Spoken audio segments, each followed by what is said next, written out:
his office work within the conflict cycle, and I got the opportunity to meet him in his office 10 days ago in Hague. After all, the national minorities are at risk in potential conflict situations. We also decided to focus on a follow-up to the Astana Summit Declaration, which focused on building a security community within the OSCE. As speakers, we also invited General Håkan Syrén, who is the former chairman of the EU Security Committee, and Ambassador Kelly of the US, Ambassador Kellin of Russia, and Ambassador Aydem of Turkey, who has been appointed chair of the OSCE Security Committee by the Ukrainian Chair-in-Office. If you wish, you can take the floor during discussions. Please register within the staff here at the podium. I urge you to sign up as soon as possible for questions to the High Commissioners, as well as for the debate on building a secure community, since we might have to calculate the time based on interest. I might close the list at some point, so please sign up now. And now we go moving forward with today's agenda. I would like to start by introducing and thanking the committee rapporteur, Viacheslav Yatsiuk, from Lithuania, who was re-elected to this position in Monaco last July. Mr. Aleknete Abramikinene has already started her work on the draft report and resolution for the annual session in Istanbul, and we look forward to hear you talking about this. So you have the floor, Mrs. Aleknete Abramikinene.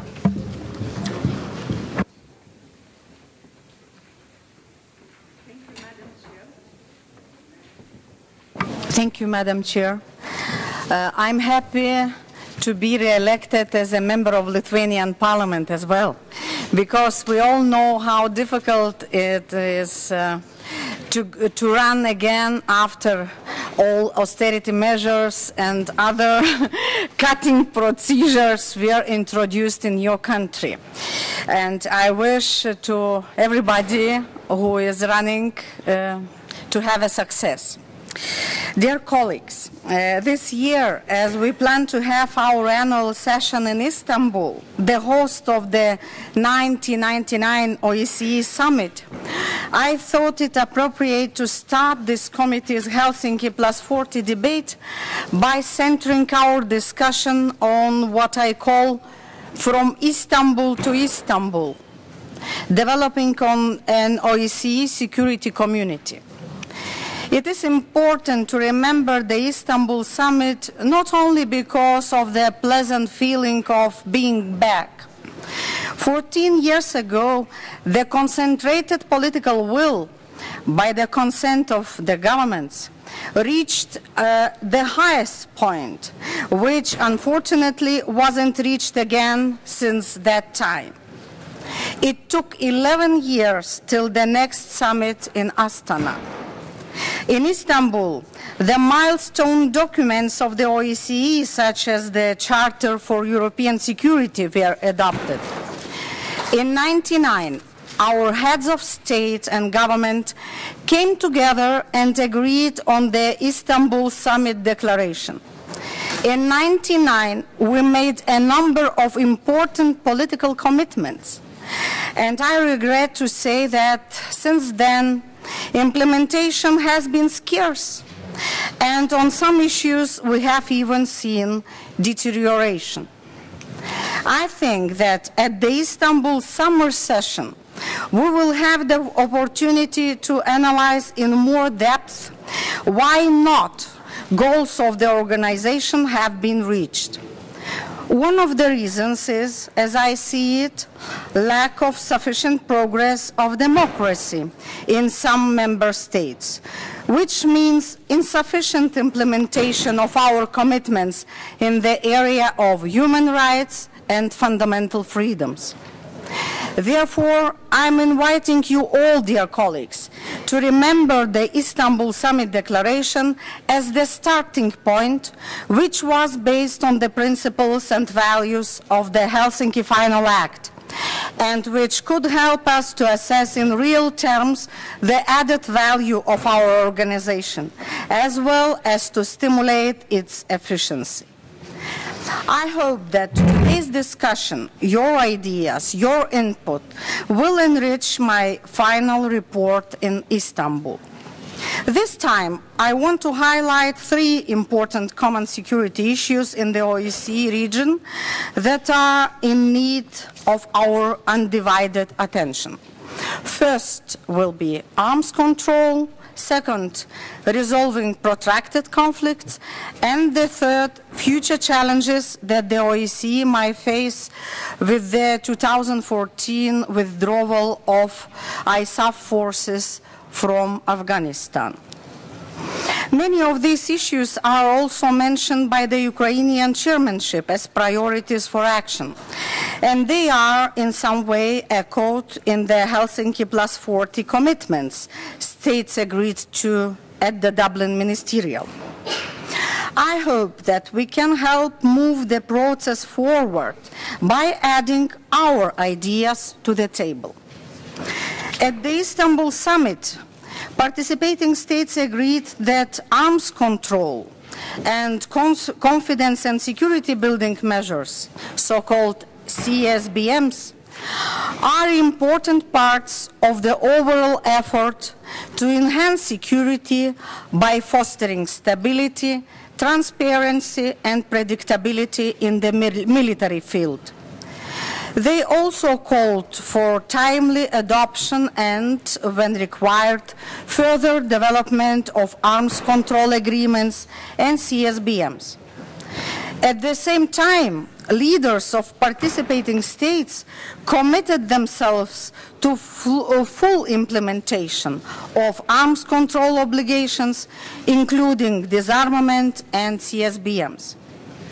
It is clearly time again to remind our governments of these obligations and to call for action when it comes to reactivating the CFE treaty, modernizing the Vienna document, and also on the 1994 document on non-proliferation. Our states signed onto the Helsinki Final Act in full agreement that the security of each participating state is inseparably linked to that of all others. For the 1 billion people of our region to truly live in peace, we need to do better for the thousands of citizens who continue to suffer amid protracted conflicts. The progress seen in Transnistria is movement in the right direction. We look upon the Ukrainian chairmanship with great expectations for significant steps forward. Ongoing negotiations between Georgia and Russia, both within the framework of the Geneva discussions and of their own initiatives, should be further encouraged. At the same time, negotiations between Armenia and Azerbaijan continue with the support of the co-chairs of the OSCE Minsk Group. We, as parliamentarians, have the ability to reach out and encourage peaceful solutions and dialogue, and we should continue to do so. And even when two sides are at a stalemate, we know from our own experiences they can probably reach common ground on other, perhaps lesser issues. Maybe it is transportation or commerce, but these things have a real impact on the everyday lives of citizens and play their own role in preparing people for lasting, peaceful solutions to conflict, and we should encourage that engagement as well. Located in the heart of Asia, where South Asia, Central Asia, Eurasia, and the Middle East meet, Afghanistan is a country in transition. As the responsibility for security shifts from NATO's ISAF to the Afghan National Security Forces in the framework of the Kabul process, we need to more actively engage with our partners in the region to encourage a positive outcome as directed in the Vilnius Ministerial Council decision on strengthening OSCE engagement with Afghanistan. In this regard, Afghanistan remains among our organization's most critical partners for cooperation. The work we do now to help stabilize democratic, legal, and security institutions in the country will have real consequences for the challenges we will face in the near future along the country's borders. Related to the situation in Afghanistan, I would like also to mention the transnational threats, which by their nature require a common response, and I would like to emphasize the importance of fighting terrorism and of border security. Terrorism presents a challenge for policymakers to provide for a level of border security while facilitating legitimate cross-border travel and commerce. According to the National Counter-Terrorism Center, more people were killed in terrorist attacks inside Afghanistan in 2011 than in each of the previous years. As ISAF withdraw, measures should be taken to prevent this trend from increasing drastically. Border security continues to be of great concern in the OSCE region. Most recently, clashes on the border of Tajikistan and Afghanistan, as well as Kyrgyzstan and Uzbekistan, remind us of the vulnerability of our borders and the necessity for solidarity and partnership. In this respect, Central Asia is exposed, and they need our assistance to avoid any possible spillover of threats from Afghanistan, ranging from war, terrorism, and religious extremism to drug trafficking and illegal migration. There are, of course, many other outstanding challenges, both in the region and other parts of the world, which can hardly be faced with indifference from the OSCE. They all constitute security risks of spillover. For example, hundreds of thousands of refugees from Syria have flowed into neighboring countries, notably Iraq, Jordan, Lebanon, and Turkey. In light of the ongoing conflicts, which tend to cluster geographically, the OSCE may serve in its capacity of a bank of expertise, notably in the area of enhancing regional cooperation, dialogue, and confidence building. It's clear that protracted conflicts and new flashpoints in the region urgently call for strengthening of OSCE activities in Eurasia. Dear colleagues, in the Monaco Declaration, especially in the politico-military dimension, we have raised important goals relevant to all our nations. And we must confess that all of these goals have not yet been realized. The organization should actively contribute to the process of substantial modernization of the Vienna document, should reach more concrete results and tangible benefits in such areas as, for example, lowering the thresholds. On the other hand, we must admit that our organization has reacted to many new security challenges, as for example, cybersecurity, which raised the organization's profile. At the same time, we remain concerned about the silence regarding resumption of negotiations on the CFE treaty. Developing a security community requires building trust and having an open dialogue aiming to enhance security by increasing transparency and predictability in our region. So, as we look to Istanbul, a gateway between Asia and Europe, between East and West, we have a choice. We, as the OSCE, can cooperate and innovate and push open that gate for a future of peace and security. Or we can let old conflicts fester and close the gateway. Through our work and that of our governments, let us choose to push it open and make Istanbul in 2013 as meaningful for us as it was for the OSCE 14 years ago. Dear colleagues, I thank you for your attention, and I will look forward for hearing your comments and suggestions.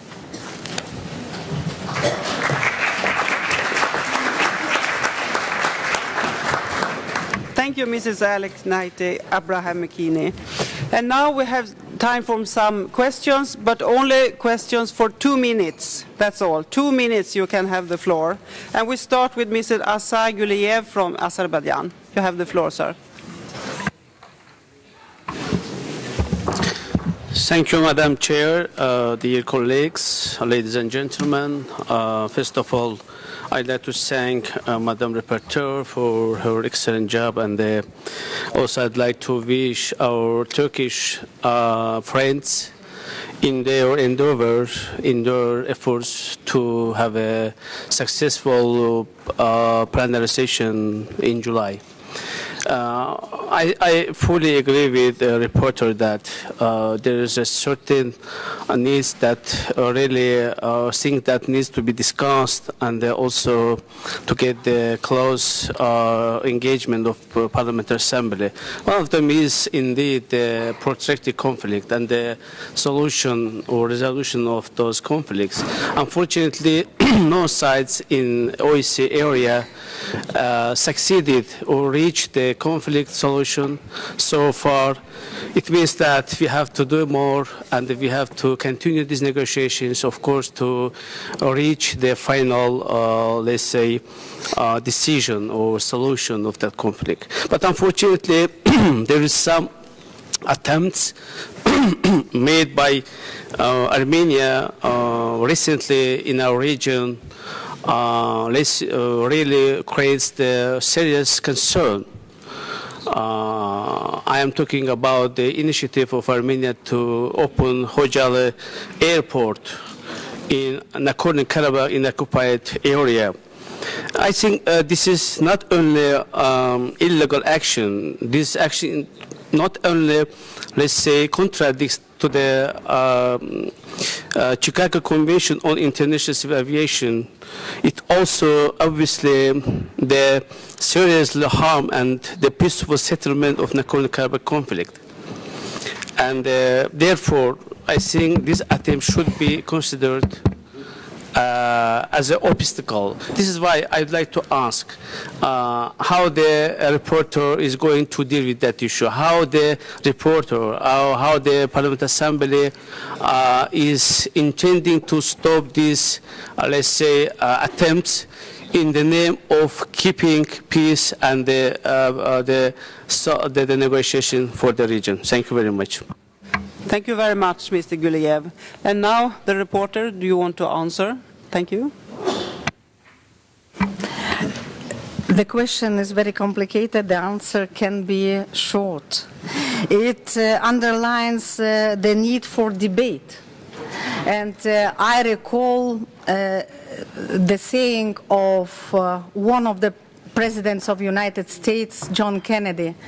I like this saying: let us never negotiate out of fear, but let us never fear to negotiate.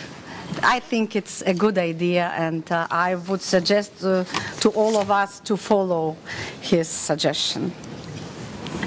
Thank you very much. And now we have the last question of this part, and it's Mr. Artashev Gegamian from Armenia. you have the floor.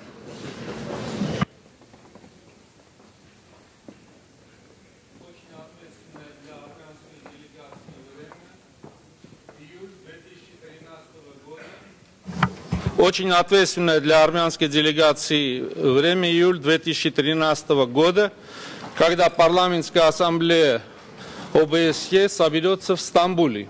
Всем известны очень сложные отношения между Арменией и Турцией. К сожалению, в докладе абсолютно не затрагиваются вопросы, которые исключительно актуальны для Армении и всего армянства. Вместо этого почему-то поднимается и на первый план выдвигается вопрос действия Степанакертского аэропорта. Между тем, это полностью находится в компетенции ИКАО и ничего общего с ОБСЕ не имеют. На что даны соответствующие пояснения компетентных организаций в этой области компетентных. Меня смущает, что вы обошли, уважаемая госпожа докладчик, вы обошли в своих намерениях исключительно важные вопросы. С ноября по конец декабря и январь в Турции были совершены покушения на убийство на пожилых армянок. В частности, у одной выкололи глаз, другая погибла, причем на теле высечили крест. Это исключительно сложная ситуация складывается там. Были акции протеста, и я с удовлетворением хочу отметить, что в этих акциях протеста принимали участие также независимые депутаты турецкого парламента. Тунджели Кюрчку. Обходить эти вопросы молчанием было бы несправедливо. Второй вопрос. Член турецкого парламента, представляющий демократическую You only have 2 партию... minutes, mister, and you are up to 2 minutes now, so you have to conclude. The time is out, and I'm sorry, but we have to...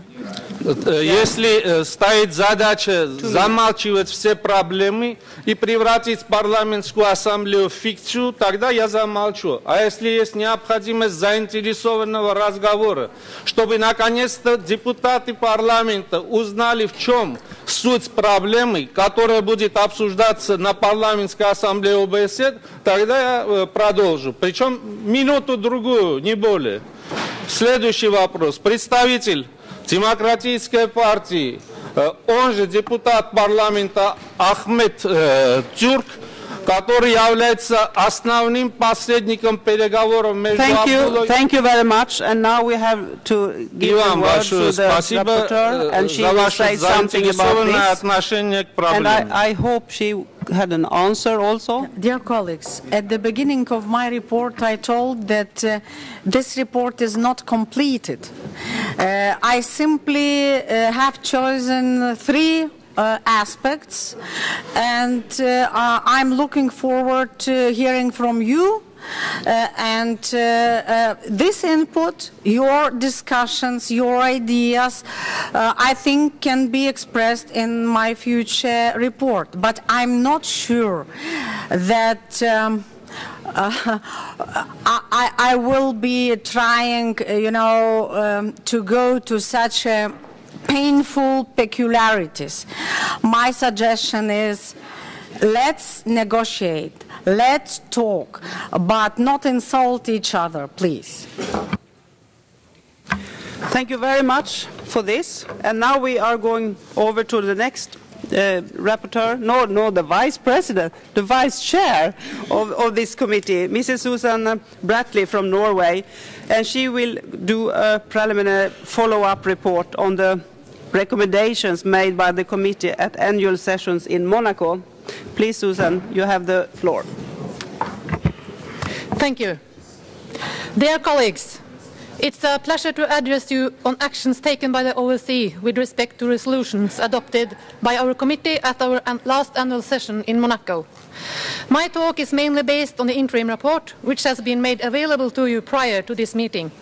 The final report will be distributed ahead of the annual session in Istanbul. The interim report addresses following areas: conflict resolution, deepening contact and cooperation with Afghanistan, reform of the OSCE, arms control, and cybersecurity. These are all important areas deserving thorough coverage, but for the purpose of my address, I will limit myself to 2 questions. Firstly, conflict resolution. This is obviously a key area of our organization, and although conflict resolution covers a whole range of issues and situations, the protracted conflicts merit special attention. The Monaco Declaration calls on all parties involved in protracted conflicts to intensify their efforts to generate peaceful and viable solutions. To say that much progress has been made would be an exaggeration, but I think it's fair to say that there are some glimpses of hope. The new OSCE chairmanship appears to have made serious efforts with respect to the Transnistrian settlement talks, and I sincerely hope that the visit of Ukraine's foreign minister to Chisinau last month will motivate the local leaders to take conciliatory and constructive steps going forward in the time ahead. We must encourage the parties and the mediators in the 5+2 format to work hard to create a resolution to this conflict, a conflict which has clearly had huge human costs. To help solve this conflict, the parliamentary level also has made an important contribution by the Assembly's team on Moldova under the leadership of Walburga Habsburg Douglas. With respect to Georgia, a major breakthrough does not seem imminent, although the parties continue to meet in the so-called Geneva talks. It was therefore encouraging to note that a few pragmatic steps have recently been made. In December, a Georgian delegation visited Moscow to discuss reviving trade links with Russia, apparently with a view to exchanging views on possible ways to normalize relations between Russia and Georgia in specific spheres. And in January, President Putin hosted a meeting in Moscow for the head of the Georgian Orthodox Church.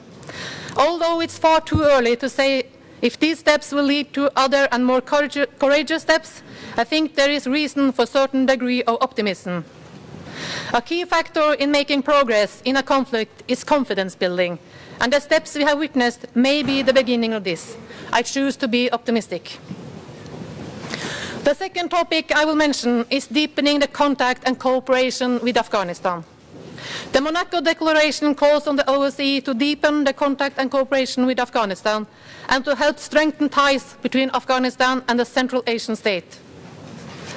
Afghanistan continues to be high up on the agenda, and many OSCE countries have made significant efforts to help stabilize the situation in this war-ridden country. We have sent both military and civilian personnel, and a lot of countries have given financial support to many programs.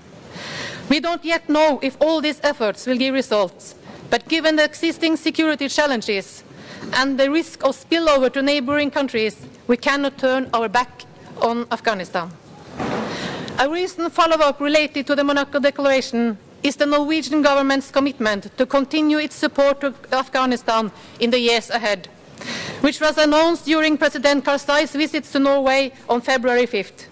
The bilateral cooperation agreement which was signed includes financial support in the range of 100 million euros a year up until 2017 to areas such as education, good governance, training of police officers and others. I am pleased that many other OSCE countries have already renewed or are likely to renew their commitments to peace and stability in Afghanistan.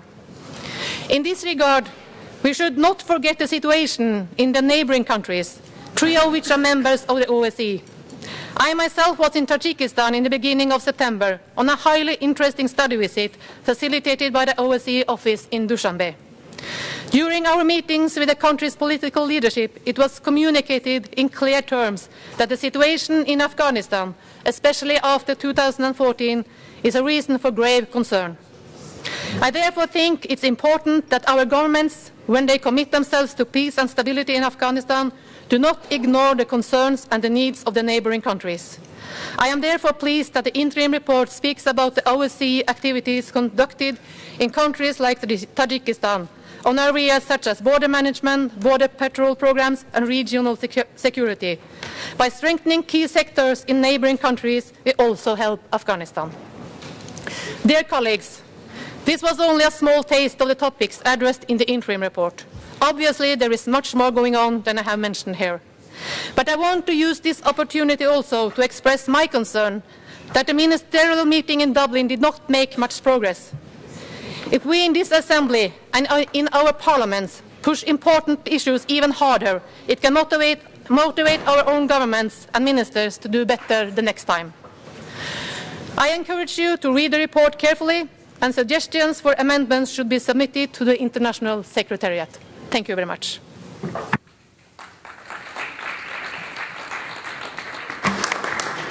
Thank you very much, and thank you for all that. And for your presentation, of course, and the follow-up to our Monaco Declaration. And again, I urge us to again take a look at our work from Monaco and the follow-up to it in our work in our national parliaments. And we have no question so far, so we go right on to the next one. It's a great pleasure for me to welcome Ambassador Knut Vollebæk, the OSCE High Commissioner on National Minorities. And he will focus on his presentation on the OSCE and the politics of peace, the last legacy of Helsinki, which goes well with the theme for our work this year. The committee has traditionally followed up the work of the HCNM very closely, and we look forward to hearing an update on the important activities of your office. So please, Mr. Vollebæk, you have the floor.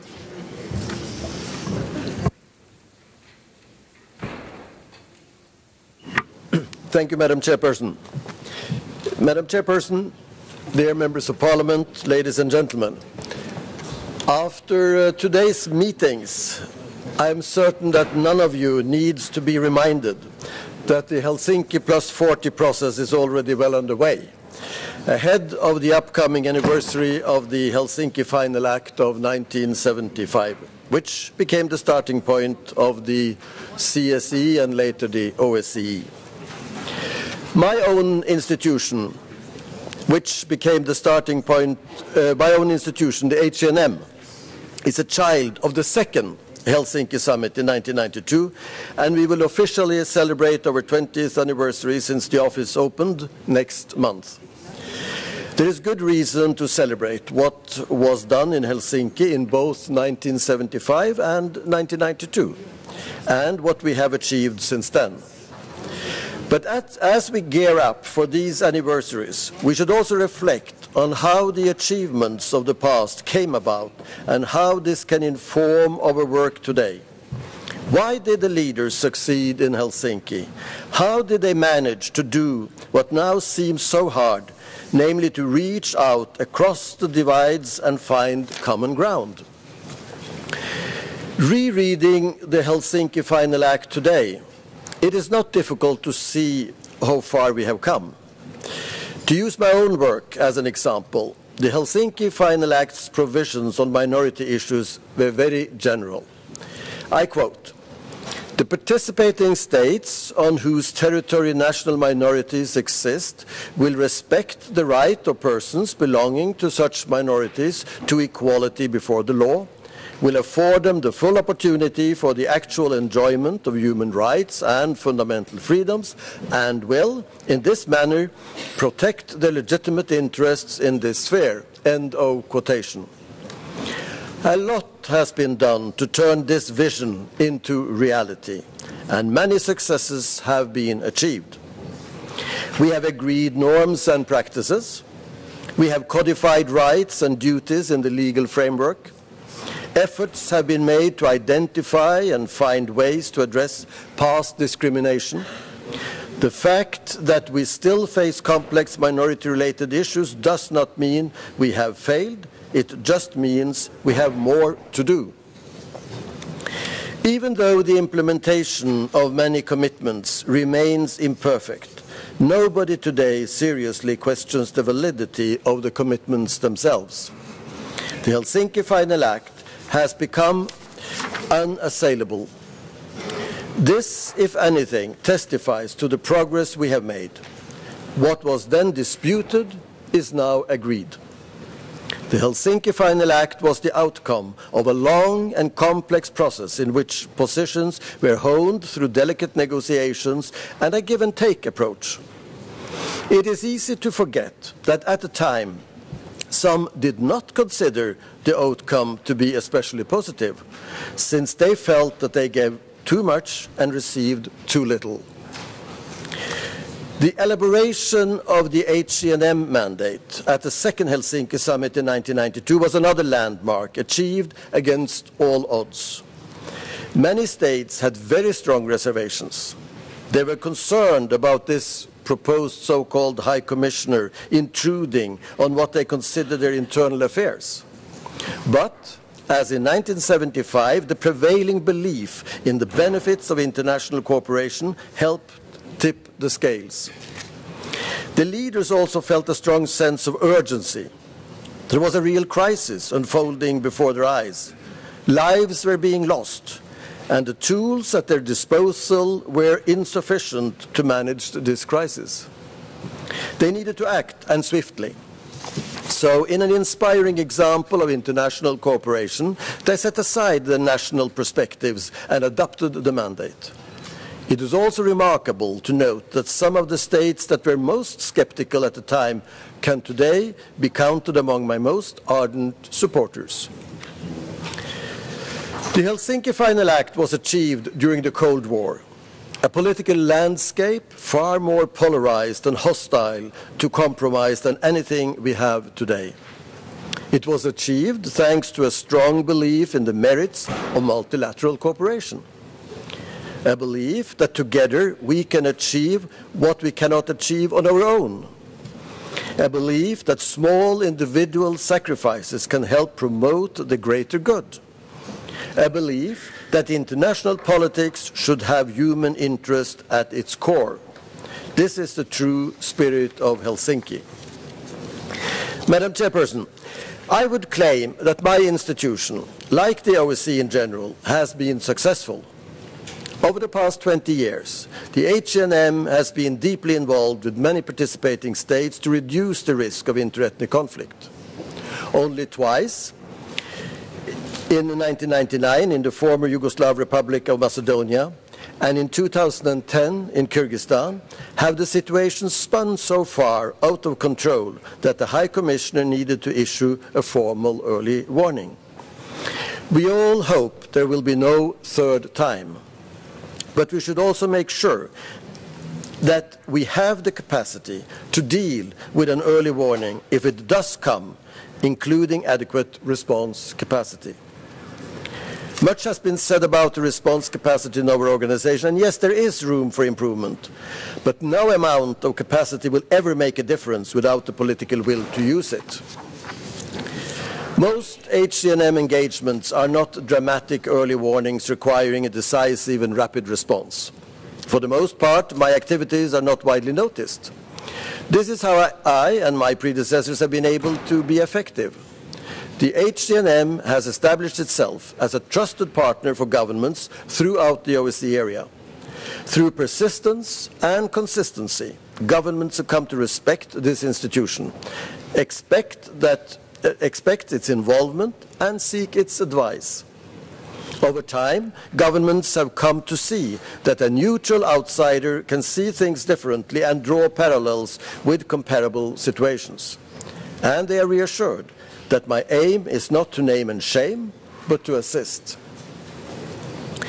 The OSCE is built around cooperation with the participating states for the benefit of the participating states. The best way for the organization to remain relevant is for the participating states to use its mechanisms, and they do. I am glad to note that in recent years we have become involved in some situations on the request of the parties themselves. This is how it should be. Despite all these positive examples, I am concerned that we risk slipping backwards. Throughout my term as High Commissioner, it has become more difficult to maintain a constructive relationship with all participating states. We must not allow ourselves to undermine what we have achieved since Helsinki. It is our responsibility to continue to make progress, however slow and difficult that may be. It seems the will to cooperate and the belief in the merits of international mechanisms is waning. Have we forgotten where we started? Do we really want to go back? Today's political discourse is becoming increasingly polarized and based on hard positions. As High Commissioner on National Minorities, I see that these trends, if unchecked, could result in our societies being less respectful of diversity. For minorities, this can only be negative. We need to revive the spirit of Helsinki. This is about more than simply implementing commitments and recommendations. It is about how we do politics. As parliamentarians, you have a great role to play in this. How we work together is not only about the decisions we make, but also how we frame our arguments. You parliamentarians have the power to place this frame. You politicians set a tone of the debate. You can be part of the great Helsinki legacy by upholding its spirit. Sometimes this means speaking out when least expected. But maybe more often it means exercising restraint. Some say the OSCE has outlived its usefulness. I beg to differ. There is still plenty that this organization is uniquely placed to achieve. The commitments we have made together in and since Helsinki remain as topical as ever. A key reason why the spirit of the Helsinki Final Act remains an inspiration for our times is because it is timeless. It is not our organization that we need to reset. It is our commitment to it. Madam Chairperson, we have come a long way since Helsinki in 1975, but we still have a way to go. We have to remain on the path to peace. And remember, we have only managed to get this far because we have acted together. There is an African proverb that says, if you want to go fast, go alone. But if you want to go far, go together. Let that inspire our organization and our politics. Thank you.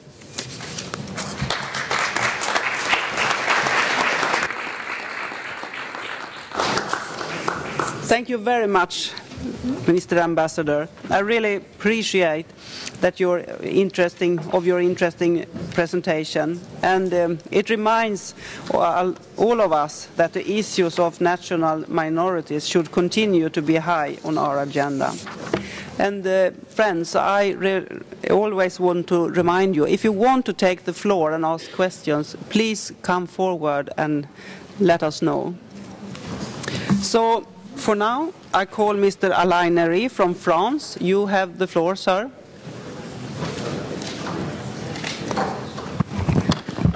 Oui, Madame la Présidente, merci. Je voudrais d'abord remercier Monsieur l'Ambassadeur pour cette présentation parfaitement claire. Je crois que l'OSCE a de grands atouts et en même temps de grandes responsabilités pour contribuer à la politique de paix et faire vivre durablement l'héritage d'Helsinki. Avec le processus Helsinki plus 40, adopté au Conseil ministériel de Dublin, nous avons une opportunité de donner une forte impulsion politique dans ce domaine.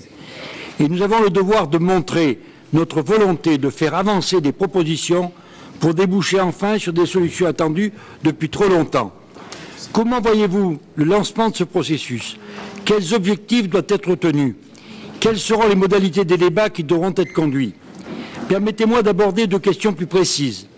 Nous savons aussi que la maîtrise des armements conventionnels en Europe est une question essentielle pour assurer la sécurité européenne. Peut-on escompter une reprise des discussions sur ce sujet essentiel? D'autre part, certains conflits durent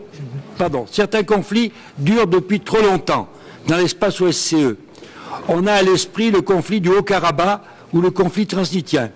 Quelle est votre appréciation sur les chances de règlement de ces conflits dans les mois qui viennent? Merci. Thank you very much, Mr. Nery. And now I give the floor to Mr. Valdis Liprins from Latvia. Sir, you have Thank you, Madam Chair. I would just like to outline the progress that Latvia has been making in terms of naturalization of the so-called non-citizens. The naturalization process peaked in 2004 and 2005 following Latvia's accession to the European Union, and that was about 20,000 cases a year. Since then, naturalization has progressed more slowly, but at a steady pace of just over 2,000 cases a year, mainly from the 18 to 30-year age group. What are the reasons for the slowing down of the process? Well, first of all, the non-citizens who have not applied for Latvian citizenship give the following reasons for not doing so.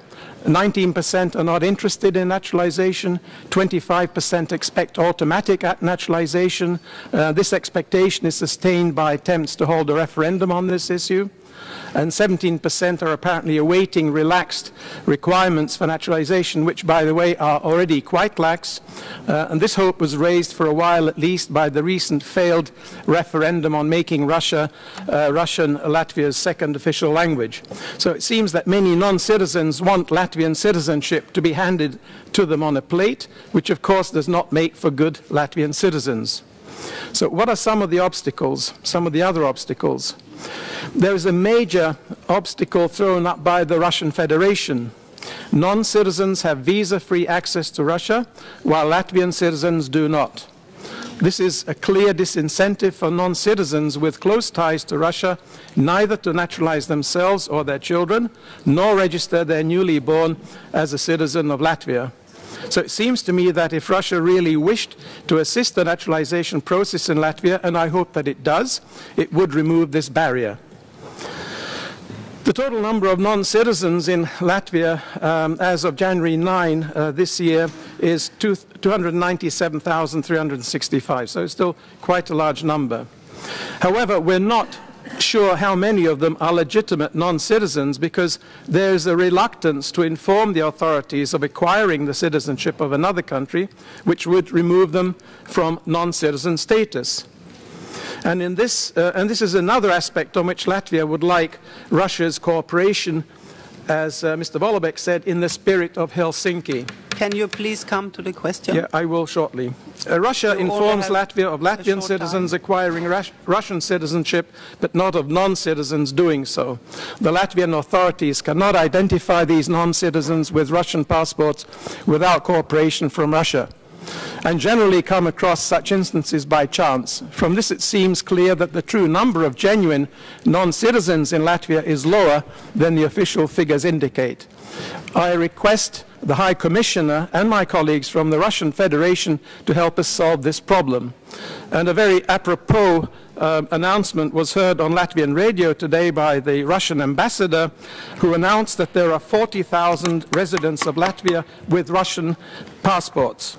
So would the High Commissioner and the Russian delegation please pass on my request for the ambassador to inform the Latvian authorities of how many of them have retained their non-citizen status. Thank you very much. Thank you, Mr. Lippins. And now, Ambassador, you have the chance to respond on this, if you like. Thank you. Thank you, Madam Chairperson. I don't know how many questions I received. The honourable or distinguished representative of Member of Parliament from France, he talked about conventional arms control in Nagorno-Karabakh, and even though some participating states do claim that I do a little bit of mandate creep, I think this is beyond my mandate. So I am afraid I should not venture into comments on conventional arms control. I may have opinions on that, but not as High Commissioner on National Minorities. And I know very well that according to the OSCE rules and regulations, it's the Minsk group that deals with the Nagorno-Karabakh conflict. So I'm not going into that either. As for our distinguished representative from Latvia, it was mostly, as far as I could gather, information about the process of naturalization. At the end, he had an interesting invitation to me to work closely with the Russian delegation, which I am happy to do. I'm not certain I should do that with respect to the naturalization process of Latvia, though. But I will be happy to work with the Latvian government on the naturalization process of Latvia, as I have done and will continue to do. And as for the question of citizenship, it's actually a very topical issue. We will organize a kind of an expert conference, a round table, or whatever you would call it, in Florence in the beginning of May on citizenship, and we hope to bring this out to the participating states a little bit later, because we see that not least both then the lack of citizenship, but also the question of multiple citizenships today is a big challenge for many countries. And this affects not least ethnic minorities, and we think that this is high time that we try to address it. There are no international standards with respect to this, but we hope that we can come up with some useful guidelines for the participating states, also in the field of citizenships. Thank you. Thank you very much, Mr. Ambassador. And now we are going to continue. We are ready to start our panel and debate on building a security community within the OSCE. And I welcome our keynote speaker, both General Syrén and the OSCE ambassadors. Thank you very much for coming to us. And Mr. Syrén, he used to be the prime commander in armed forces in Sweden, but also he is the former chair of the EU Security Committee. And I also, before I give you the word, Mr. Syrén, I also will tell you to come forward again and ask for questions, so we know how many who will put the questions to us. So now, welcome to us, and let's hear. The floor is yours. Well, good afternoon, Madam Chair and distinguished audience.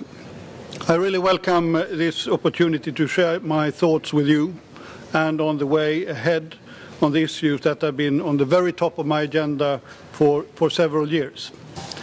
And I will share with you my experience, my perspective in EU with the 27 member states. I think that these experiences are relevant for more countries than the 27.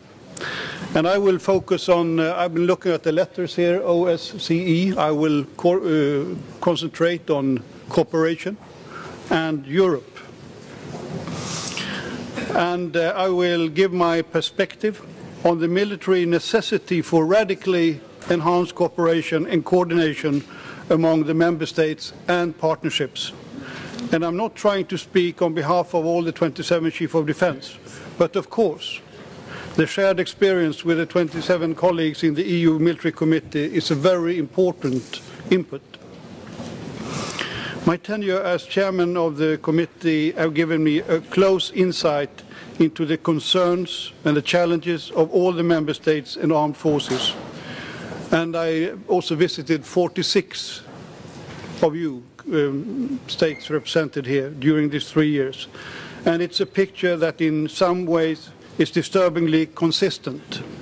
Stagnating or shrinking defense budgets, cost increases and transformational strains, leading to serious capability gaps in the near term and serious underinvestment in the future capabilities.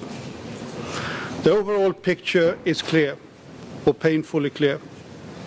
The military capabilities of the member states are on a steady downward slope that runs contrary to the strategic development in our surrounding world and contrary to the stated EU goals to be a major actor in the security and defense dimension. And the outlook towards 2020 is worrisome.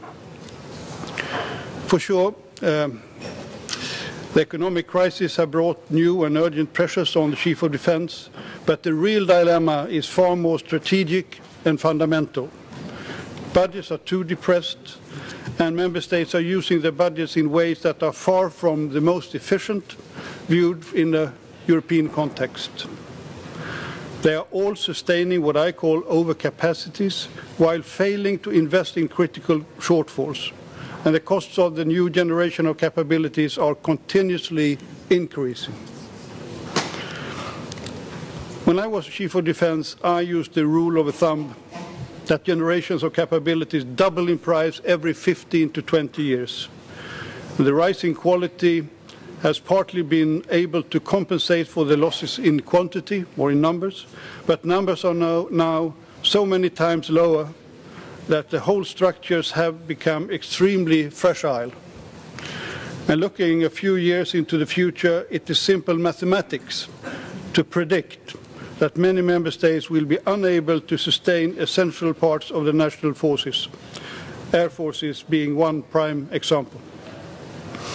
And besides the budget increases, broadening the base through cooperation and coordination is the only rational answer. I mean, you cannot just give the problem, we must have an idea how to solve it.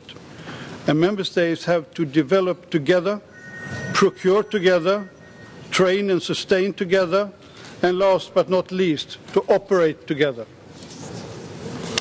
To do all this is a kind of peace support operation in itself, I think. So we have to think new, we have to think different. And there is no room or little room for complacent illusions or sentimentality. Reality speaks for itself. And also the largest member states are now drawing similar conclusions about the need for higher efficiency and less duplication on the European level. And without for a second questioning the supreme role of our political leadership to make the final judgment on the ways ahead, I see it as a key responsibility for me and for the Chief of Defence of the 27 member states to provide realistic assessments on where we are and our alternative if the messages are politically, even if the messages are politically inconvenient. To me, it's a responsibility to be clear and honest. There are two dimensions of the Chief of Defence responsibilities that are of particular importance. First, it's about assuring the efficiency of our forces and the safety of the soldiers in operations. We have to know that our forces are adequately prepared and equipped to perform difficult and risky tasks. As the armed forces are increasingly acting together in challenging multinational tasks, the international interoperability and cooperation in all dimensions have to come to the fore in much of what we are doing. Secondly, the Chief of Defence bears a major part of the long-term responsibility for capability development, and the decisions taken today largely decide our future options 10 years from now and beyond. And of course we share this responsibility with our political leadership, but that this responsibility goes far beyond the political mandates of our governments today. It is in reality very much a responsibility for the Chief of Defence to take this extremely seriously. And we constantly have to strike the difficult balance between spending on existing capabilities and operations and investing in the future. It's a question of responsibility. And we have to constantly make the case for the future generation of the capabilities as our responsibility. And the European defence is at a very critical junction, much more critical than most seem to understand. The Libya operation only repeated some lessons we learned more than 10 years ago in the Western Balkans, but we still have not acted on that. And Europe has to be able to bear a greater part of the burden in its immediate neighbourhood. And there was a clear statement by the former Defence Secretary of the United States, Robert Gates. He clearly stated that there is an ongoing shift of centre of gravity from our continent to the Far East and the Pacific. Although still the transatlantic link will remain strong. So a marginalized Europe is not a risk. To me, it's a fact. So if we accept that, we are on the right track. But to me, it's embarrassingly obvious that long identified European shortfalls like intelligence, precision ammunition, and air-to-air refueling still remain to be met. Those budget cuts, continuous cost increases linked to the new generations of equipment, the transformational burden, and the last but not least, the high cost of the ongoing operations have put the Chief of Defence in an almost impossible position. They are constantly asked to do more with less. And the recent budget cuts have further exacerbated the situation and made a difficult situation worse. A good thing is that they have increased the visibility and awareness of the problems, but let me underline that the fundamental problem are the defence is getting increasingly costly and that our efforts are spread too thinly to be really efficient, and that the most of the decisions are taken, not coordinated in the 27 capitals individually. And the potential for generating a greater capability output is substantial if we are able to coordinate our efforts much better than we do today. I am in no position to judge the sovereign considerations and decisions of any individual member state. But it's clear to me that if we, the member states, use less of our national glasses in defense planning, the picture could look very different. The initiative taken by the Ministers of Defense 2 or 3 years ago, the so-called Ghent Initiative, set the stage for an ambitious search for new ways to enhance efficiency through the better cooperation between the armed forces. Pooling and sharing has become a buzzword for our efforts, which are strongly supported by the European Defence Agency, EDA. The Member States in EDA have achieved positive and concrete results. And we now have a quite substantial list of promising projects, and some of them are already starting to deliver real capabilities and lower prices. But let me also here be very clear. This is probably the end of the beginning. We have harvested some very low-hanging fruits, and if member states really want to cope with immediate and long-term economical realities, pooling and sharing, as well as smart defense on the NATO side, need to be taken to a completely new level. It's a good start. The homework is done. Let's continue. And defense policy has to be founded on realistic analysis. Without increased inputs or radically improved coordination of efforts, the capabilities of the individual armed forces will continue to shrink. Can we take that responsibility? There will be even less room than today for investing in vital strategic enablers in the future and in the future beyond the mandate periods. We must have a much more long-term vision. So my message to member states' political, military and industrial leaders is the same. We simply have to define a radical new way together. We have to take pooling and sharing to a new level. We have to coordinate our efforts, avoiding duplication of national processes that from a European perspective are immensely wasteful. We have to stop pretending that we are safeguarding national sovereignty by maintaining illusory national independence. Yes, member states will be sovereign to stay out of involvement, but they will be lacking capabilities to act either alone or with others. It's a choice.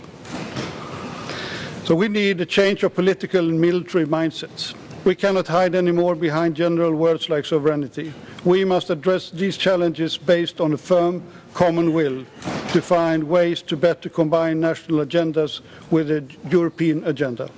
And we have to identify and pursue common tracks wherever it's possible. The European industry has a key role. Defence and security industry has a key role in reducing duplication on the European level. And to begin with, industrial restructuring can only come out as a result of a strong common political will at the highest level. And it has to be driven by the industry itself. It's a question of employment. It should be underlined, though, that the Chief of Defence have to play their role by constantly pushing for harmonizing the requirements, for coordination of procurement plans, and of course cost efficiency. The armed forces are the consumers, and they have to take a very proactive role in pushing industry to be able to meet the requirements of tomorrow. Consolidation of supply calls for a parallel consolidation of the European demand. I fully acknowledge that states do not have the identical interests. Sovereignty concerns may differ between the member states, but it's equally clear that the large parts of our security concerns are shared and can only be met by common efforts. So defence planning has to be carried out on the European level as well as on the national level. The recent initiative by the EU President Van Rompuy to bring security and defense to the table of the European Council is very promising. And I also welcome the interest of the European Commission to engage in strengthening the European defense industrial base. And the CSDP is a part of a much broader issues about strategic challenges to European security and defense, which need a strong engagement on the highest political level. At the same time, I'm the first to understand that the constraints and barriers that we have to overcome, culture, values and deep-rooted sovereignty concerns cannot be turned around overnight. But we have to set a clear new direction. So there are some words that I would like to see. In the short run, and as a direct outcome of the European Council on Defence later this year, I would like to see a continued engagement and pressure from the highest political level, heads of state. Ideally, I would like to see agreement on a new, revised security strategy. And to me, a new direction means that the member states agree, step by step, to join forces in the development of capabilities. It has to be a long-term and incremental process. Even if we share a larger increasing part of our challenges, we all know that the national concerns will prevail over our planning for a long time to come. But we have already identified a number of important areas where we should be able to join forces. And lastly, just a word about budgets and economy.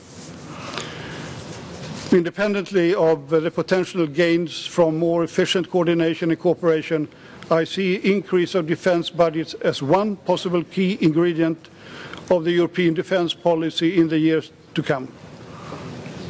The qualitative gains we can reach by pooling and sharing will build on using and sharing the same systems, on sharing production and logistics support, and finally on a more efficient distribution of the burden without today's duplication. In a European perspective, we still maintain significant overcapacities and old capacities. We have to get rid of that. And let us have not have any kind of illusions about the timescales involved. We are talking about at least a decade to bring about the substantial change. And the steps that we are taking in the near term are critically important as they define the possibilities for the long-term gains. But we have to start now. And we have to invest in creating the conditions for staying relevant in the years ahead. But to achieve these long-term goals and to make sure that our forces are not forced into default long before that, defense budgets must be increased in the near term. Only in that way we can break the present vicious circles and assure the necessary common strategic investments in research, development and procurement. A look at the world around is illustrative. The total defense expenditures of the EU member states is almost 200 billion euro a year. It's an impressive figure in most any comparison. But 2 years ago, our total EU budget equaled the sum of the list of the following countries: China, Russia, Japan, India, Saudi Arabia, and Brazil. These important 6 countries. We have as much money as they have, 2 or 3 years. So we have to be careful when we're just complaining about money. We must really look how we are doing the business, how we can cooperate, how we can take this forward. To the initiative taken by President Van Rompuy and Barroso to bring European defence issues to the top of the political table give room for cautious optimism about the strong top-down leadership that is needed to break the present downward spiral of defence forces and defence structures in Europe. Thank you very much.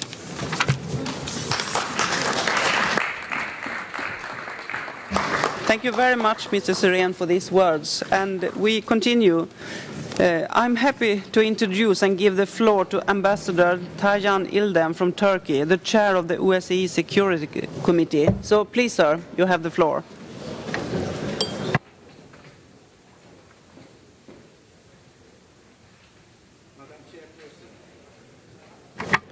Madam Chairperson, distinguished members of Parliament, Excellencies, ladies and gentlemen.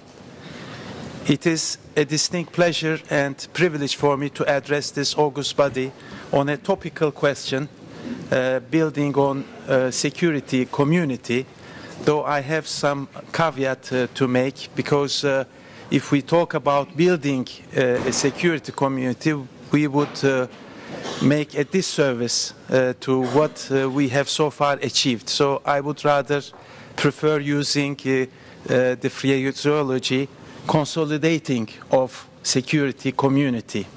When we recall what we have achieved in 1975 by the adoption of Helsinki Final Act, 1990 Paris Charter, 1999 Istanbul Summit deliverables, and 2010 Astana Declaration, and the direction that we have received from our heads of state and government, I think there is a solid basis to build on.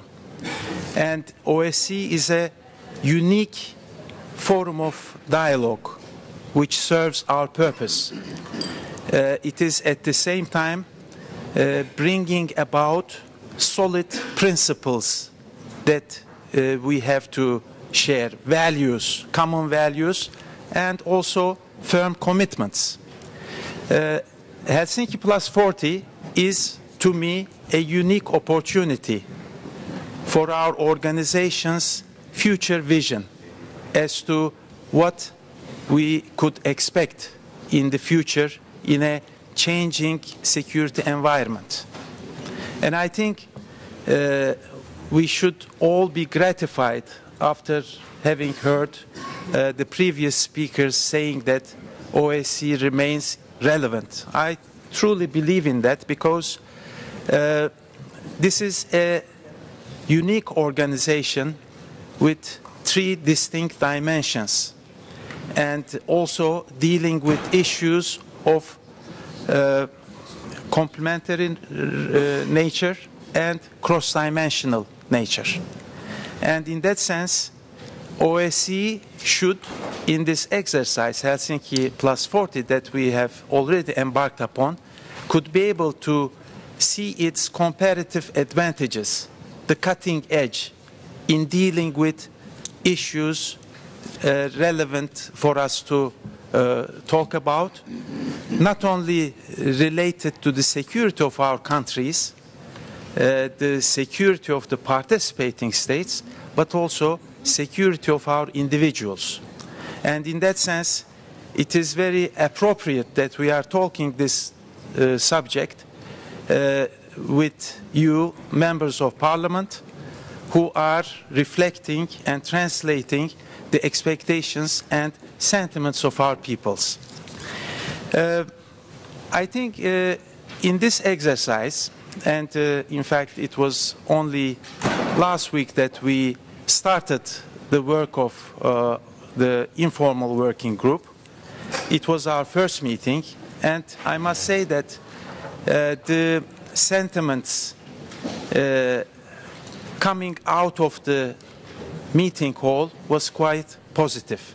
So in that sense, I can only convey my own personal opinion that I'm cautiously optimistic and very enthusiastic to see this process moving.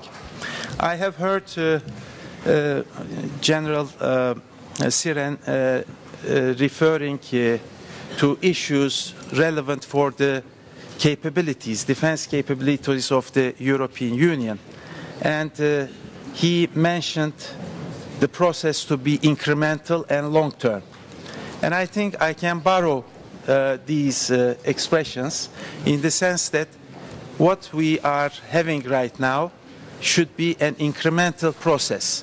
We shouldn't wait until 2015, which will be the Serbian chairmanship, because we could be lagging, we could be late in achieving the results that we are aiming at. So we should have an incremental, maybe not too long-term approach, but multi-year approach and to have 3 chairmanships in a row determined, Ukrainian, Switzerland, and Serbian chairmanships, it gives us the opportunity to have a coordinated effort.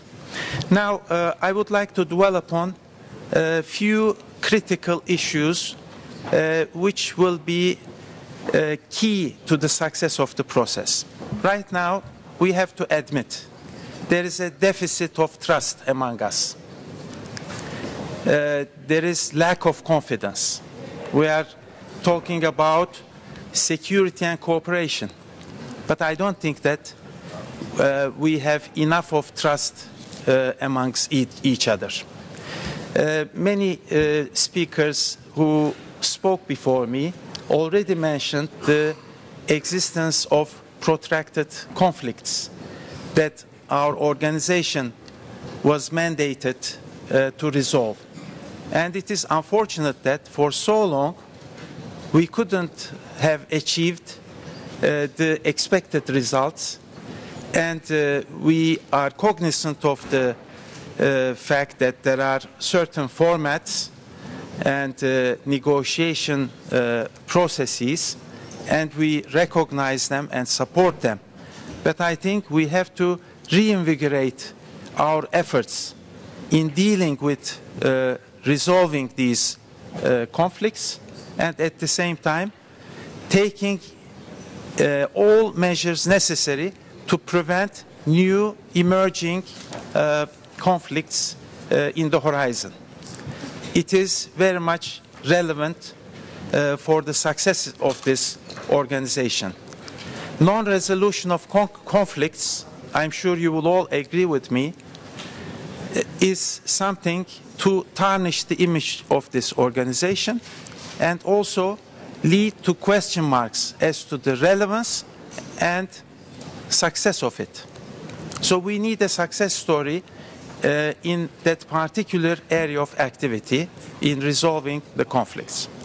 Now, talking about the cutting edge, the comparative advantages of the organization, there are new areas that our organization has been more and more recognized as a prominent institution, and it is transnational threats.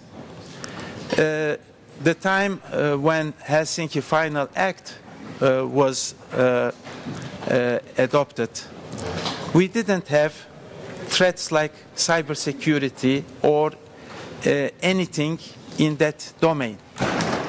And I believe that every organization from time to time has the necessity to reflect upon where it stands for and how it can better adapt itself to the new changing security circumstances.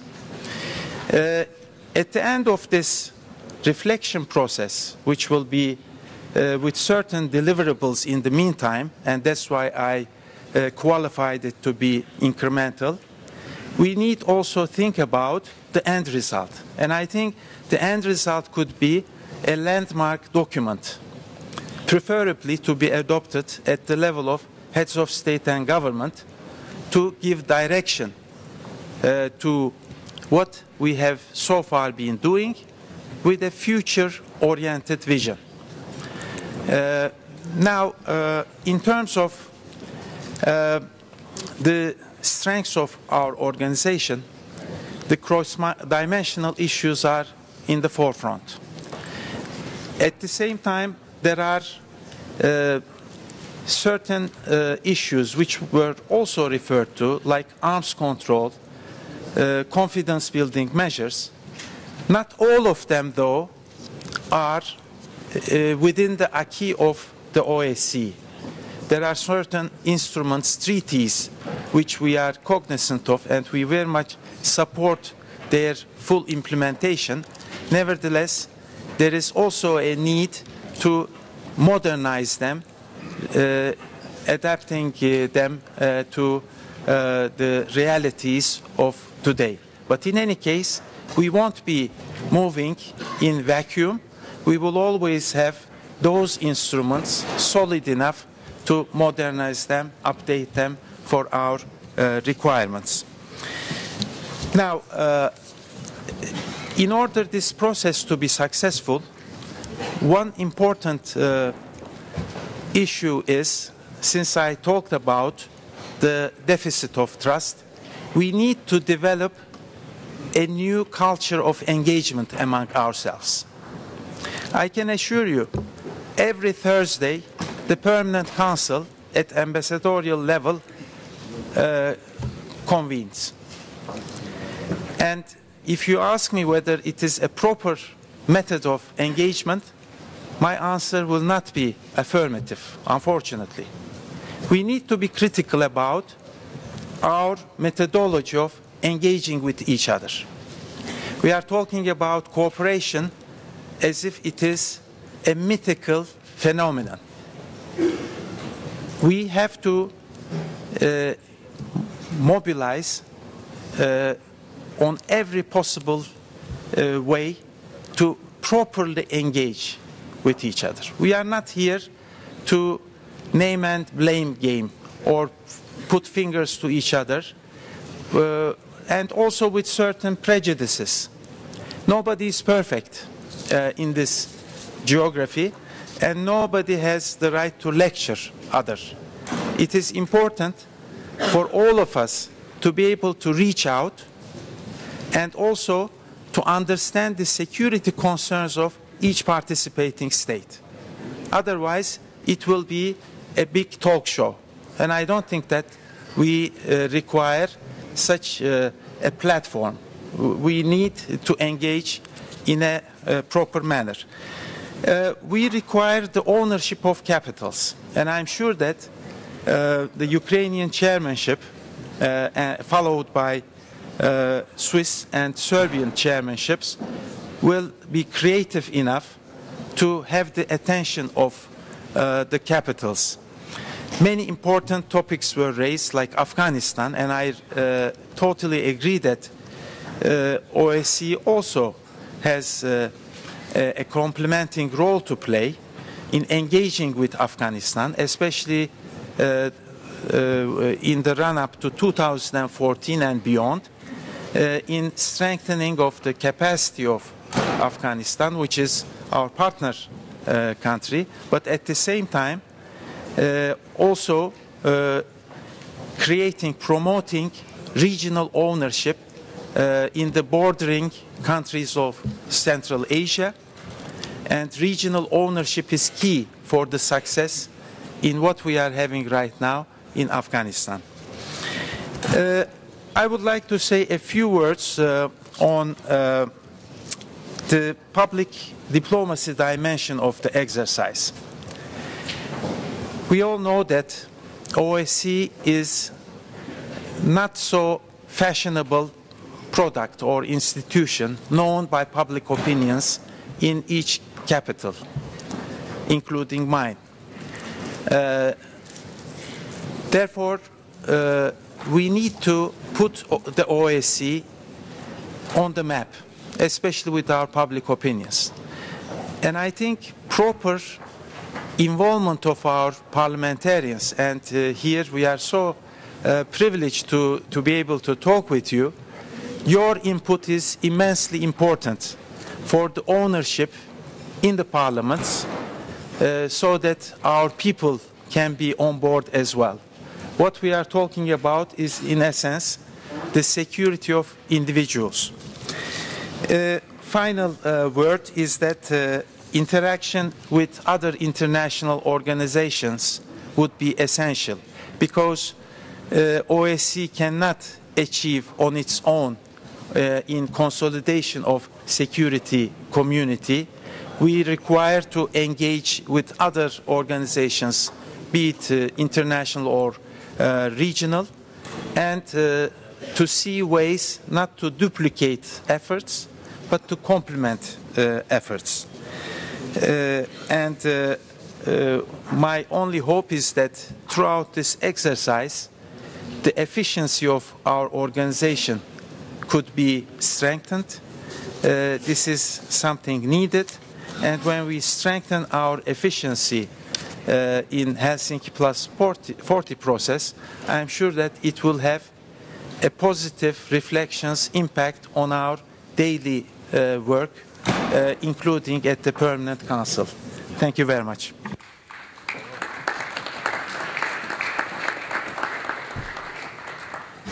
Thank you so much for these words. And now we continue to Ambassador Ian Kelly from the United States. Please, sir, you have the floor.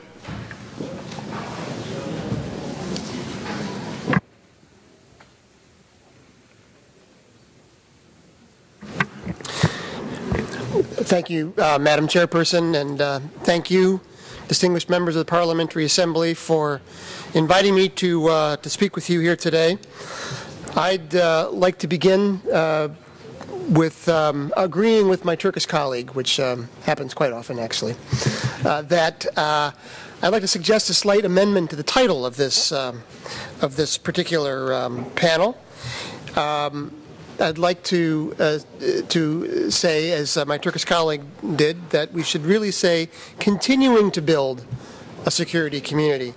And this is because I believe we already have the fundamentals in place for a security community based inter alia on the Helsinki Final Act, the broad range of OSCE commitments, the Vienna document on confidence and security building mechanisms, and much more.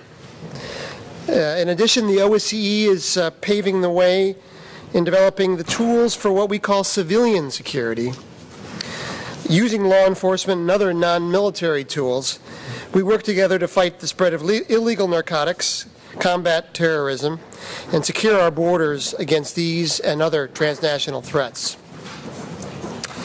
What we lack is consensus on how to best use the tools we've developed to meet these challenges. We lack prioritization of what we have, and for that we need clear guidance from our leaders. The challenge is, of course, all 57 leaders have to agree on that guidance. The consensus rule of the OSCE is both the strength and the weakness of this organization. When we gain consensus, the decision we have made is all the stronger for 57 states having signed up for it. I must admit, last year in Monaco, I was more than a little bit envious watching you all pass resolutions on a simple majority vote.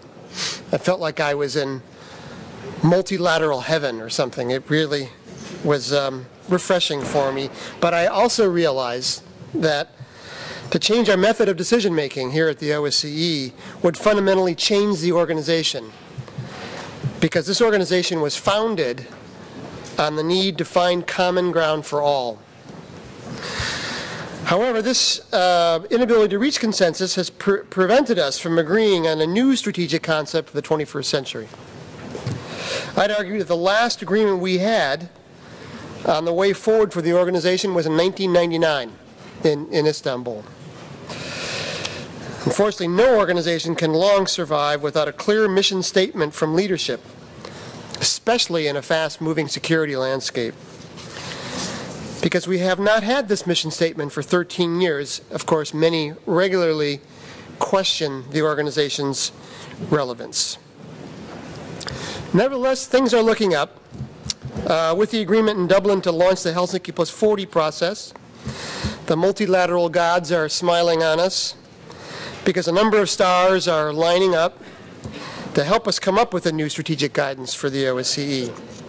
We have chairmanships set for the next 3 years, and the 40th anniversary of the Helsinki Final Act comes at the end of those 3 years. 2015 comes after 2014, when ISAF ends its combat role in Afghanistan, and the focus will turn to helping Afghanistan reintegrate into its region, and will turn to helping Afghanistan's neighbors deal with the possible security challenges that arise from a nation in transition. OSCE states share a 2,000-kilometer border with Afghanistan, and OSCE has a number of platforms in place there. 5 field missions in all 5 Central Asia states, and training academies in 2. These are all designed to help integrate Afghanistan into the neighborhood and help Central Asia itself cope with transnational threats. But most importantly of all, there's a recognition among all 57 states that the time has come to work on a new 21st century strategy for the organization. We hope at the end of this 3-year process that we'll have a landmark visionary document that will help guide this organization for years to come. As we head into this process, I would suggest the underlying principles of this organization are sound. We do not need deep reform of them, and we do not need to renegotiate our founding documents. We do need, however, to adapt the organization to the 21st century. Much of our resources are key to the challenges of the 90s and not of the 21st century. Some 2/3 of our 2012 field mission budget went to work in the Balkans. Our work, of course, isn't finished in the Balkans, but the Balkans are no longer the main source of instability for our region. We need to align our resources to help our partners who share that long border with Afghanistan. The strategic document called Helsinki +40 should provide us with the mandate we need to make the necessary realignment of the organization. Now, I'm a big fan of public diplomacy and strategic communications, and I agree with my Turkish colleague that we need to think about public diplomacy. So the first thing you need to do is have a headline or a tagline for Helsinki +40. And if I were asked for a headline for Helsinki +40, my colleagues have heard this already, enduring principles, new apps. I'd suggest that many of those new applications or apps will come under the purview of the Security Committee. One of the new challenges that needs a new app is in the field of cyber threats. One of the OSCE's real contributions to the concept of multilateral security is the idea of transparency and confidence-building measures. I've had the honor of chairing the working group on cybersecurity, where we are developing a set of mutually agreed CBMs, or confidence-building measures, to help build trust and predictability, and thus lessen the potential for tragic miscalculations. It's the classic example of an enduring principle shaped into a new app. But the Helsinki +40 process will not only be about developing new apps. We also need to better implement and modernize the instruments we already have. We need to give a new impetus to the resolution of the protracted conflicts, working within the existing formats where the OSCE plays a role. In the political-military dimension, the need for better implementation of the Vienna document and the Code of Conduct is not in question. These instruments, like the instruments in the other dimensions, need ongoing improvement in their implementation. We should both maintain and modernize these instruments so they remain strong and relevant for the 21st century. And this is the case not only for political-military instruments, but for the full range of OSCE instruments and commitments. We must ensure that undertakings related to new or emerging threats, identifying new applications to address terrorism, illegal drugs, threats to border security, and the growing challenge of cyber threats, that they do so in a way that reflects the OSCE's comprehensive approach to security and upholds our abiding and unflinching support for fundamental freedoms. The comprehensive approach of the OSCE is another enduring principle, the idea that true security among states is impossible if states do not respect their people's rights or do not provide them with economic and other opportunities to better their lives and the lives of their children. So in my view, we've already developed most of the tools to address the 21st century challenges, provided we have the clear vision and political courage to apply our instruments in order to meet new challenges. Vision, courage, and political will are required of us all to move this organization forward, and the United States will work hard to help us reach consensus on that new vision. Thank you, Madam Chairman.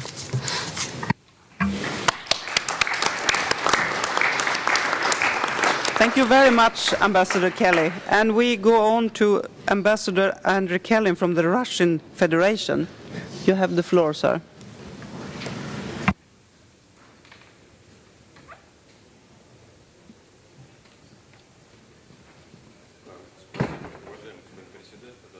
Спасибо, уважаемый господин председатель.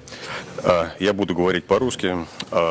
И благодарю руководство Парламентской ассамблеи за эту возможность изложить некоторые соображения на тему формирования сообщества безопасности перед столь авторитетной аудиторией. И очень надеюсь, что это поможет нашему общему мыслительному процессу. Начну с простой констатации. Только представьте себе, что если бы удалось сформировать сообщество безопасности в действительности, то это было бы политическое, экономическое и социальное объединение практически всех государств северного полушария. Преимущества, я думаю, очевидны. Такой союз позволил бы создать принципиально новые условия для внутреннего развития каждого из этих государств. И, кроме того, это был бы мощнейший стабилизирующий фактор для всего человечества. Картина, конечно, несколько идеалистическая, это я хорошо понимаю, но главное, что эту стратегическую цель теперь сегодня разделяют все 57 государств, входящих в ОБСЕ. Задача формирования единого и неделимого сообщества безопасности на пространстве от Ванкувера до Владивостока была поставлена на саммите в Астане 3 года назад. Однако наиболее эффективные пути продвижения к ней, роль участников этого процесса, да и сами характеристики сообщества остались пока неопределенными. Надо отметить, что по сравнению с ситуацией 20-летней давности мы уже сделали огромный шаг в направлении к этой цели. Сегодня невозможно представить себе крупномасштабную войну в Европе. Мы все последовательно работаем над расширением торговых и гуманитарных связей. Но оказалось, что идти дальше достигнутого к началу 21 века уровня отношений очень трудно. Сказывается тяжелый груз прошлой конфронтации. И, к сожалению, линия раздела на Восток и Запад по-прежнему хорошо видна на политической карте. Вместе с тем, наверное, было бы неправильно говорить, что прошедшее составное время ушло впустую. В ходе обсуждения улучшилось понимание нескольких принципиальных моментов. Во-первых, сообщество безопасности это не единовременный акт и не глобальный договор, который позволил бы разом построить светлое будущее. Это длительный, пошаговый процесс, призванный сплотить наши страны на основе стратегического партнерства, общих задач и интересов. Ставить искусственные сроки этого процесса невозможно. Стирание разграничительных линий будет происходить постепенно в различных областях и с различной скоростью по мере вызревания необходимых условий, но при сохранении общей траектории движения. Во-вторых, строительство сообщества безопасности не является монополией ОБСЕ. Несмотря на то, что этот термин укрепился в стенах этой организации, она лишь одна из участников этого процесса, в который вовлечены все государства, международные и региональные организации и инициативы, научное и гражданское общество. Каждый из этих игроков вносит свой профильный вклад в рамках своего мандата и компетенции. Разумеется, у ОБСЕ есть свои преимущества. Ее широкий географический охват и всеобъемлющий мандат в сфере безопасности позволят ей инициировать и поддерживать процесс. Вместе с тем, успех или неуспех сообщества безопасности зависит не только и не столько от ОБСЕ, сколько от готовности всех игроков, руководителей наших государств идти на скоординированные шаги в этом направлении. В-третьих, работа по строительству сообщества безопасности проходит не в вакууме. Она неотрывно связана с происходящим вокруг, испытывает на себе влияние политической конъюнктуры, перепадов в отношениях между государствами, и многое зависит от доверия между ними, конкретных шагов по его выстраиванию на различных направлениях. Сегодня реализация поставленной задачи сообщества безопасности тормозится односторонними подходами, не партнерскими действиями, которые ведут лишь к углублению старых и образованию новых трещин. Откровенно удивляют попытки искусственно противопоставлять друг другу интеграционные процессы в разных частях пространства от Ванкувера до Владивостока, в НАТО, Евросоюзе и в евразийских форматах. В ходу стремление инвестировать в противоречия, преувеличивать их, толковать согласованные обязательства в угоду политической конъюнктуре. Не получает практического воплощения, закрепленное в Хартии европейской безопасности, обязательства не укреплять собственную безопасность за счет безопасности других. Опять маячит опасность размывания правовых основ международных отношений. или их дальнейшая милитаризация, возникновение неодинаковых сфер безопасности деградирует режим контроля над обычными вооружениями. Подобные подходы отвлекают от совместных усилий по противодействию общим для всех и хорошо известным транснациональным угрозам. Кроме того, все эти тенденции проявляются и в текущей деятельности организации. Из-за разногласий организация во многом оказалась в стороне от ключевых направлений процессов в Евроатлантике и в Евразии. Напомню, что в 70-е и 80-е годы прошлого столетия Совещание по безопасности справилось со своей задачей. Политические и идеологические противоречия не переросли в конфликт. Была обеспечена стабильность в Европе. Парижская хартия, договор об обычных вооруженных силах и вооружениях в Европе вывели отношения на совершенно новый уровень. Но дальше дело не пошло. ОБСЕ, в принципе, может выполнить свою связующую роль. Она была для этого создана. Организации как воздух необходимы объединительные проекты, которые цементировали бы общее пространство от Ванкувера до Владивостока. Окно возможностей, как подчеркнул недавно министр Лавров, в Мюнхене у организации есть. Это запущенный в декабре прошлого года в Дублине процесс Хельсинки-40. Мы понимаем Хельсинки-40 как возможность нащупать пути, по которым можно совместно двигаться к поставленной цели сообщества безопасности. И в этом контексте определяем место и роль организации, ее ключевые задачи, функции применительно к новому времени. Своего рода стратегическое видение ОБСЕ в 21 веке. Симптоматично, что такой подход нашел отражение в принятых в прошлом июле в Монако решениях парламентской ассамблеи.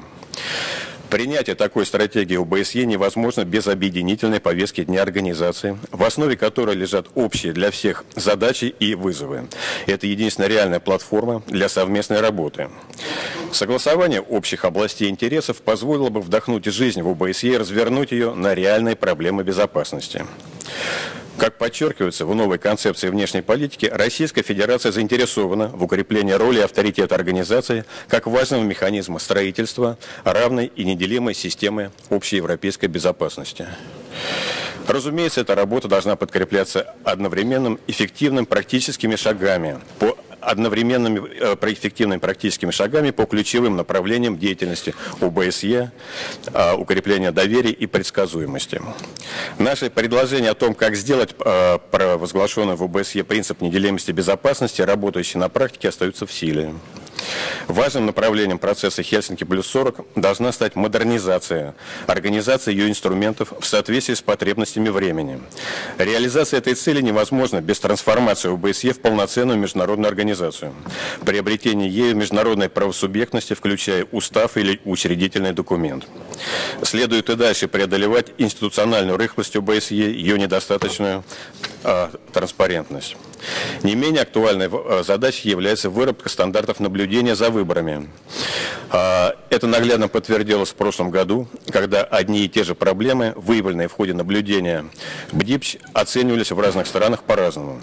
Это вызывало справедливую критику, в результате страдает имидж всей организации. Преодолеть расхождение и восстановить доверие – это непростая задача, но иной альтернативы нет. Это понимают все здравомыслящие политики, представители гражданского общества. Частью процесса Хельсинки-40 должна стать анализ наработок политологического сообщества. Разумеется, полезным будет и вклад парламентариев в общие усилия. В этом контексте, в частности, следует отметить принятую в Монако по инициативе Украины резолюцию Парламентской ассамблеи об укреплении безопасности на пространстве ОБСЕ. Не секрет, что в дискуссиях относительно перспективы построения сообщества безопасности упоминается и более простой вариант. Оставить все как есть, продолжать заниматься текущими проблемами, которых в повестке дня ОБСЕ действительно немало, и при этом наблюдать, как организация медленно теряет свою релевантность, откатывается в политическое небытие. Но это не наш путь, хотя мы готовы к такому сценарию. И последнее. Процесс Хельсинки-40 также станет важным тестом готовности государств проводить новую, умную внешнюю политику, нацеленную на максимально эффективное использование открывающихся возможностей коллективной работы вместо их непростительного разбазаривания. И совсем последнее. Хотел бы отметить, что сегодня в выступлениях уважаемого посла Соединенных Штатов, Турции и моем вы найдете не так много различий. Спасибо.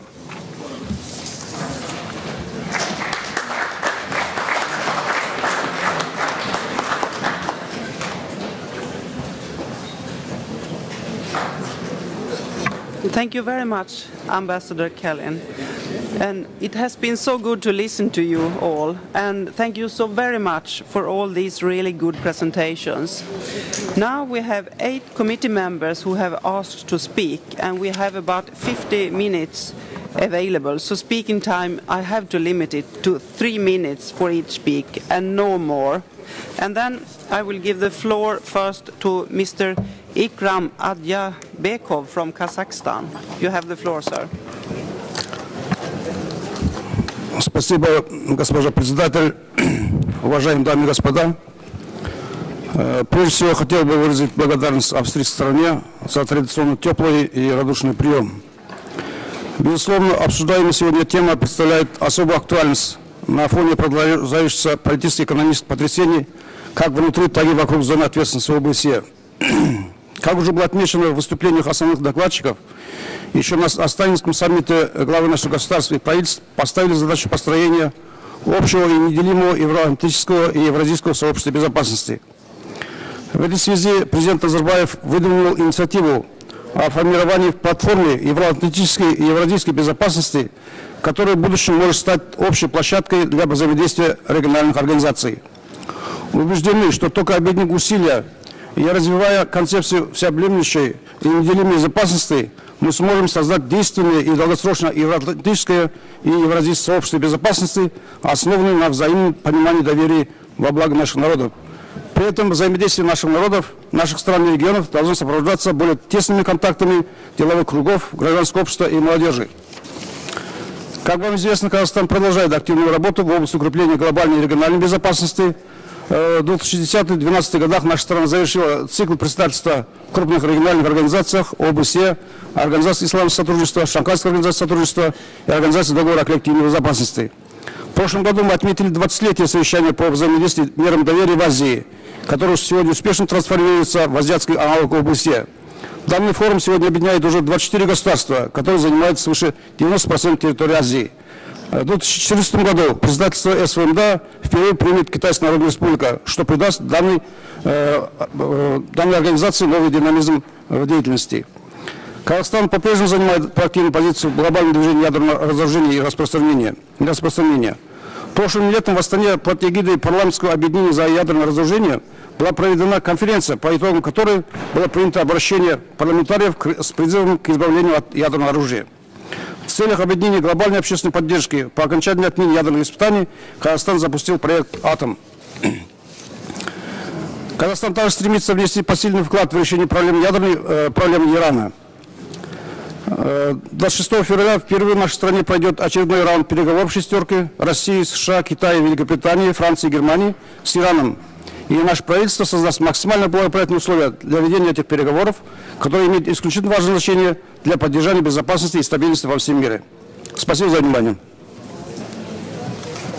Thank you, Mr. Adjabekov. And now I give the floor to Mr. Terry Mariani, followed by Mr. Glenn Thibault from Canada. Mr. Mariani from France, you have the floor.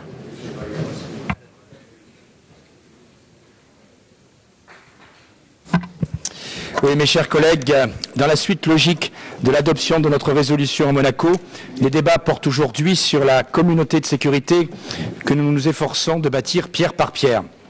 À Astana, nous avons fait une partie du chemin, les fondations ont été posées, la vision stratégique a été fixée, mais le plan d'action n'a pu être adopté ni à Astana, ni à Vilnius un an plus tard. Certains éléments de ce plan l'ont été depuis, je pense en particulier à la lutte contre les menaces transnationales, à la prévention des conflits et à la Transnistrie. Le Conseil ministériel a lancé à Dublin en décembre dernier le processus politique qui nous permettra, je l'espère, de surmonter les fortes divergences apparues au sein de notre organisation depuis une demi-décennie. 2015, cela peut sembler lointain, mais c'est demain. Nous voilà donc au début d'un processus et je pense qu'il ne faut pas fixer à l'avance quelle sera la traduction concrète de cette communauté de sécurité.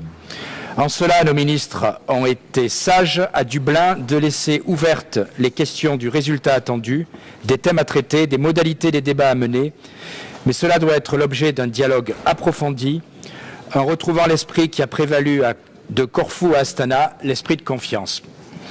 Quelle est la politique actuelle de notre organisation ? Une organisation politiquement et culturellement divisée, mais une organisation parce qu'elle est la seule pleinement inclusive, absolument indispensable en raison des failles de sécurité persistantes dans notre espace. Doit-on refonder de fond en comble notre organisation? Doit-on simplement réaffirmer les engagements passés et consolider l'acquis? La déclaration d'Astana a réaffirmé la validité de tous les engagements, notamment ceux de l'acte final d'Helsinki et de la Charte de Paris. Comment aller plus loin? 3 axes me semblent prioritaires. D'abord, bâtir dans une communauté de sécurité. D'abord, nous ne bâtirons pas une communauté de sécurité sans préserver, renforcer, moderniser le régime de contrôle des armements en Europe. Le document de Vienne doit être revitalisé pour assurer la stabilité, la prévisibilité et la transparence des outils politico-militaires. Deuxièmement, la prévention des conflits est et doit rester au cœur de l'activité de l'OSCE. La question du règlement des conflits prolongé est à cet égard vitale pour l'organisation car elle justifie son existence même. Mais si l'OSCE fait tout pour assister les parties au conflit, la responsabilité d'y mettre fin reste de leur ressort. Et je veux saluer ici l'adoption à Dublin de la déclaration du Conseil sur le processus de règlement du conflit transnistrien. La première a été adoptée par les 57 États participants. Troisièmement, et pour finir, il y a un lien incessable entre la sécurité des États et la sécurité des citoyens. Les engagements dans la dimension humaine s'imposent à chacun de nos États. Il n'y a qu'une seule mesure, il n'y a qu'une seule mesure, il n'y a qu'un seul standard. La règle du consensus ne doit pas être détournée pour se soustraire au respect des libertés fondamentales et la participation des citoyens doit être valorisée. Notre organisation ne peut pas être hors sol, un simple club de discussion entre États, sans appropriation par les femmes et les hommes de notre espace. C'est la légitimité de l'organisation qui, in fine, vacillera. Très bien. Thank you, Mr. Mariani. And now there is Mr. Glenn Thibault from Canada, followed by Mr. Atashis from Gehemni from Armenia. So, Mr. Thibault, you have the floor. Thank you, Madam Chairperson and fellow parliamentarians. Thank you for giving me the opportunity to participate in this discussion. And as such, I would like to focus on 2 points that were mentioned by the members of the panel that relate to our efforts to strengthen and renew the OSCE security community. One, the need to make progress towards resolving protracted conflicts in the OSCE region, and two, the importance of combating transnational organized crime. I'm very pleased that the Ukrainian chairmanship in office has made it a priority to address and achieve progress on the resolution of protracted conflicts in the OSCE area, as well as addressing common security threats. I'm very hopeful that the next round of negotiations towards a settlement of the Transnistrian conflict will yield productive results. The promotion of inclusive dialogue between people living on both banks of the river Dniester is an important part of our Assembly's contribution to the OSCE security community. I hope that the Ukrainian chairmanship will take the opportunity in 2013 to deepen the OSCE's engagement with parliamentarians on matters related to peace building. In Georgia, I believe that the incremental progress that has been achieved to date in the Geneva international discussions can be sustained and built upon. As parliamentarians, we should continue to push to ensure that addressing the humanitarian needs of the population remain a priority for all of those involved in talks. On my second point, I note that experience in the OSCE region demonstrates that insecurity, instability, and protracted conflicts create an environment where organized crime and corruption can flourish, eroding the rule of law and impeding progress towards the resolution of conflict. On the other hand, I am pleased that recent cooperation between Ukraine and Moldova on border security has had a positive impact in the Transdnestриan region. Canada is committed to fight against transnational organized crime. This includes our support for international cooperation in areas related to drug trafficking, trafficking in persons, transnational crime, and corruption. Moreover, Canadian parliamentarians are presently debating legislation that would give extraterritorial reach to our anti-corruption legislation. So to conclude, as parliamentarians, we can help to build, or in the words of the ambassador from Turkey, consolidate a stronger security community in the OSCE region by encouraging dialogue on the interconnected nature of conflict, criminality, corruption, and governance. Thank you for your attention. Thank you, Mr. Thibault. And now I will give the word to Artash Gigamian from Armenia, followed by Mr. Maulin Ashimbeyev from Kazakhstan. Mr. Gigamian, you have... Уважаемая госпожа председатель, уважаемые коллеги, построение общества безопасности – это наиболее актуальная проблема сегодняшних дней, о чем мы убеждаемся, мысленно вспоминая все то, что происходит на пространстве Большого Ближнего Востока. Построение общества безопасности предполагает обеспечение как военной, так и экономической безопасности.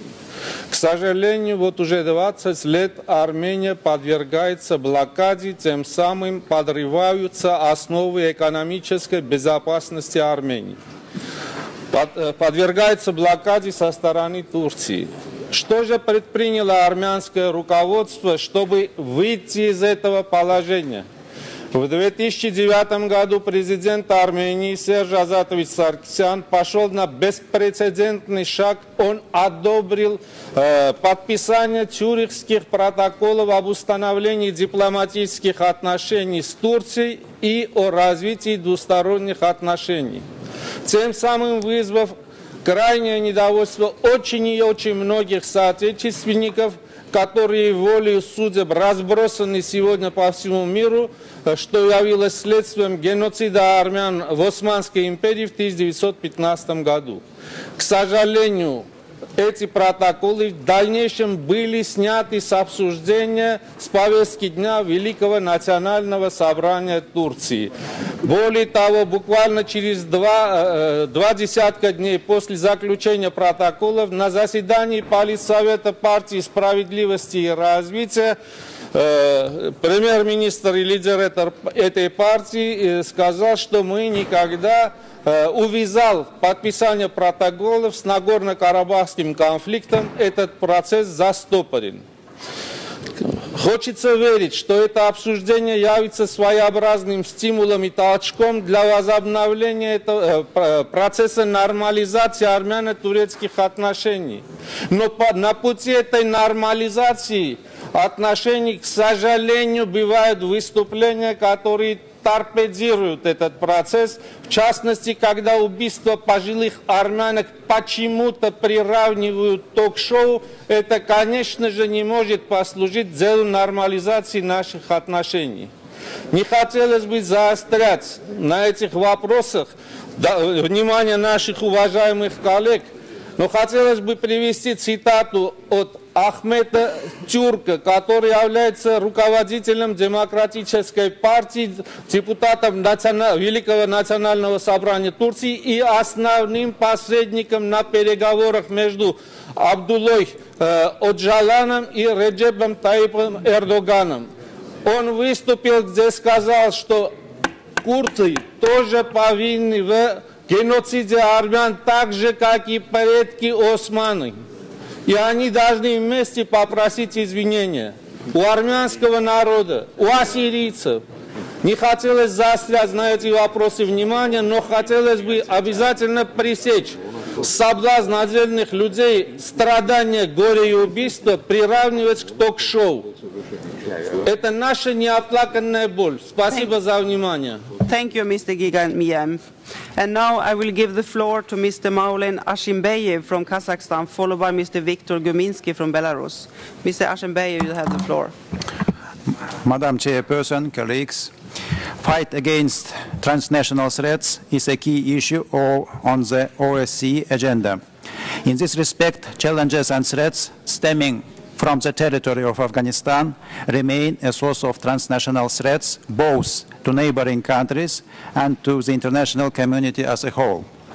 These are such threats as drug trafficking, terrorism, illicit arms trafficking, organized crime, and others. As it was stated in the OSCE Astana Declaration, the security of the OSCE area is inextricably linked to that of adjacent areas. Therefore, in the coming years, one of the priorities of the organization should be an engagement on issues of combating threats stemming from the territory of Afghanistan, as well as on issues of reconstruction process and peaceful development of the country. This is particularly relevant in the context of withdrawal of the international security assistance forces from Afghanistan by 2014. In the coming years, the international community is planning to provide some assistance to Afghanistan, primarily in training the Afghan national security forces and in counter-terrorist activities. In this regard, I would like to come forth with some additional areas of cooperation of the OSCE states with Afghanistan. First, targeted work in the education sphere. Today, Kazakhstan carries out the long-term educational program aimed at providing up to 1,000 Afghan students with higher education. The total cost of the government-sponsored program is $50 million. At present, more than 300 Afghan students are receiving degrees in engineering, medicine, teaching in Kazakhstan. The OSCE states could launch the similar programs in their respective countries. Furthermore, implementation of joint projects supporting the educational system of Afghanistan could be realized as well. Second, more active participation of the OSCE states in fight against drug trafficking. Now the drug situation in the world is largely determined by drug production in Afghanistan. Experts estimate that over the past few years, the drug production there has increased tenfold. Today, the vast majority of the world's heroin is produced in Afghanistan. In this regard, in our view, the OSCE should develop effective cooperation with the Central Asian Regional Information and Cooperation Center for combating illicit trafficking of narcotic drugs, psychotropic substances, and the precursors, with headquarters in Almaty, Kazakhstan. Third, we consider it appropriate to establish multilateral mechanisms of interaction between the OSCE and the United Nations and other regional entities and discussion platforms involved in dealing with the Afghan issue. Taking this opportunity, I would like to inform you that on April 26, Almaty will host a ministerial conference of the member states of the Istanbul process. By supporting international efforts on Afghanistan reconstruction, we believe that efforts of participants of the Istanbul process should be closely coordinated with the international organizations under the UN leadership and active involvement of the OSCE. Particularly, the organization could play a positive role in the establishment of the security belts around Afghanistan in collaboration with the Collective Security Treaty Organization, the Shanghai Security Cooperation, NATO, and other organizations. In conclusion, I would like to express the hope that the parliamentarians of our countries will strongly contribute to the reconstruction process and peaceful development of Afghanistan. Thank you. Yes. Thank you very much, Mr. Asenbayev. And now I will give the floor to Mr. Viktor Guminsky from Belarus, followed by Mr. Guy Tessier from France. Mr. Guminsky, you have the floor.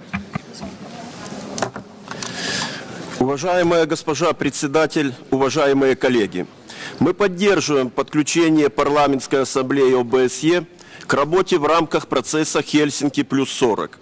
Мы также приветствуем активные усилия украинского председательства ОБСЕ в этом направлении. В нашем видении ситуации мы исходим из того, что процесс Хельсинки плюс 40 предназначен для уточнения повестки дня ОБСЕ с точки зрения укрепления диалога по европейской безопасности и продвижения всеобщих усилий по формированию сообщества безопасности в регионе ОБСЕ в период до 2015 года и после. Процесс Хельсинки плюс 40 должен прежде всего способствовать укреплению доверия между государствами-участниками ОБСЕ и помогать в восполнении существующих пробелов в области безопасности в регионе ОБСЕ. Мы убеждены, что в таком сообществе безопасности нет места для практики санкций или каких-либо принудительных мер в отношениях между государствами-участниками.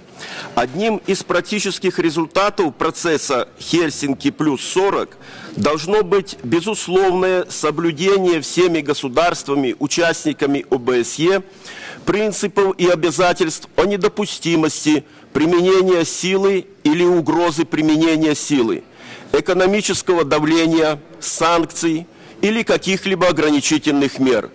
Без подтверждения этих обязательств и без полного отказа от данной неприемлемой практики, подрывающей доверие и сотрудничество между государствами, будет просто невозможно построить сообщество безопасности. Полагаем, что в центре повестки дня процесса Хельсинки плюс 40 должны находиться вопросы, касающиеся реформы ОБСЕ и ее адаптации к современным вызовам.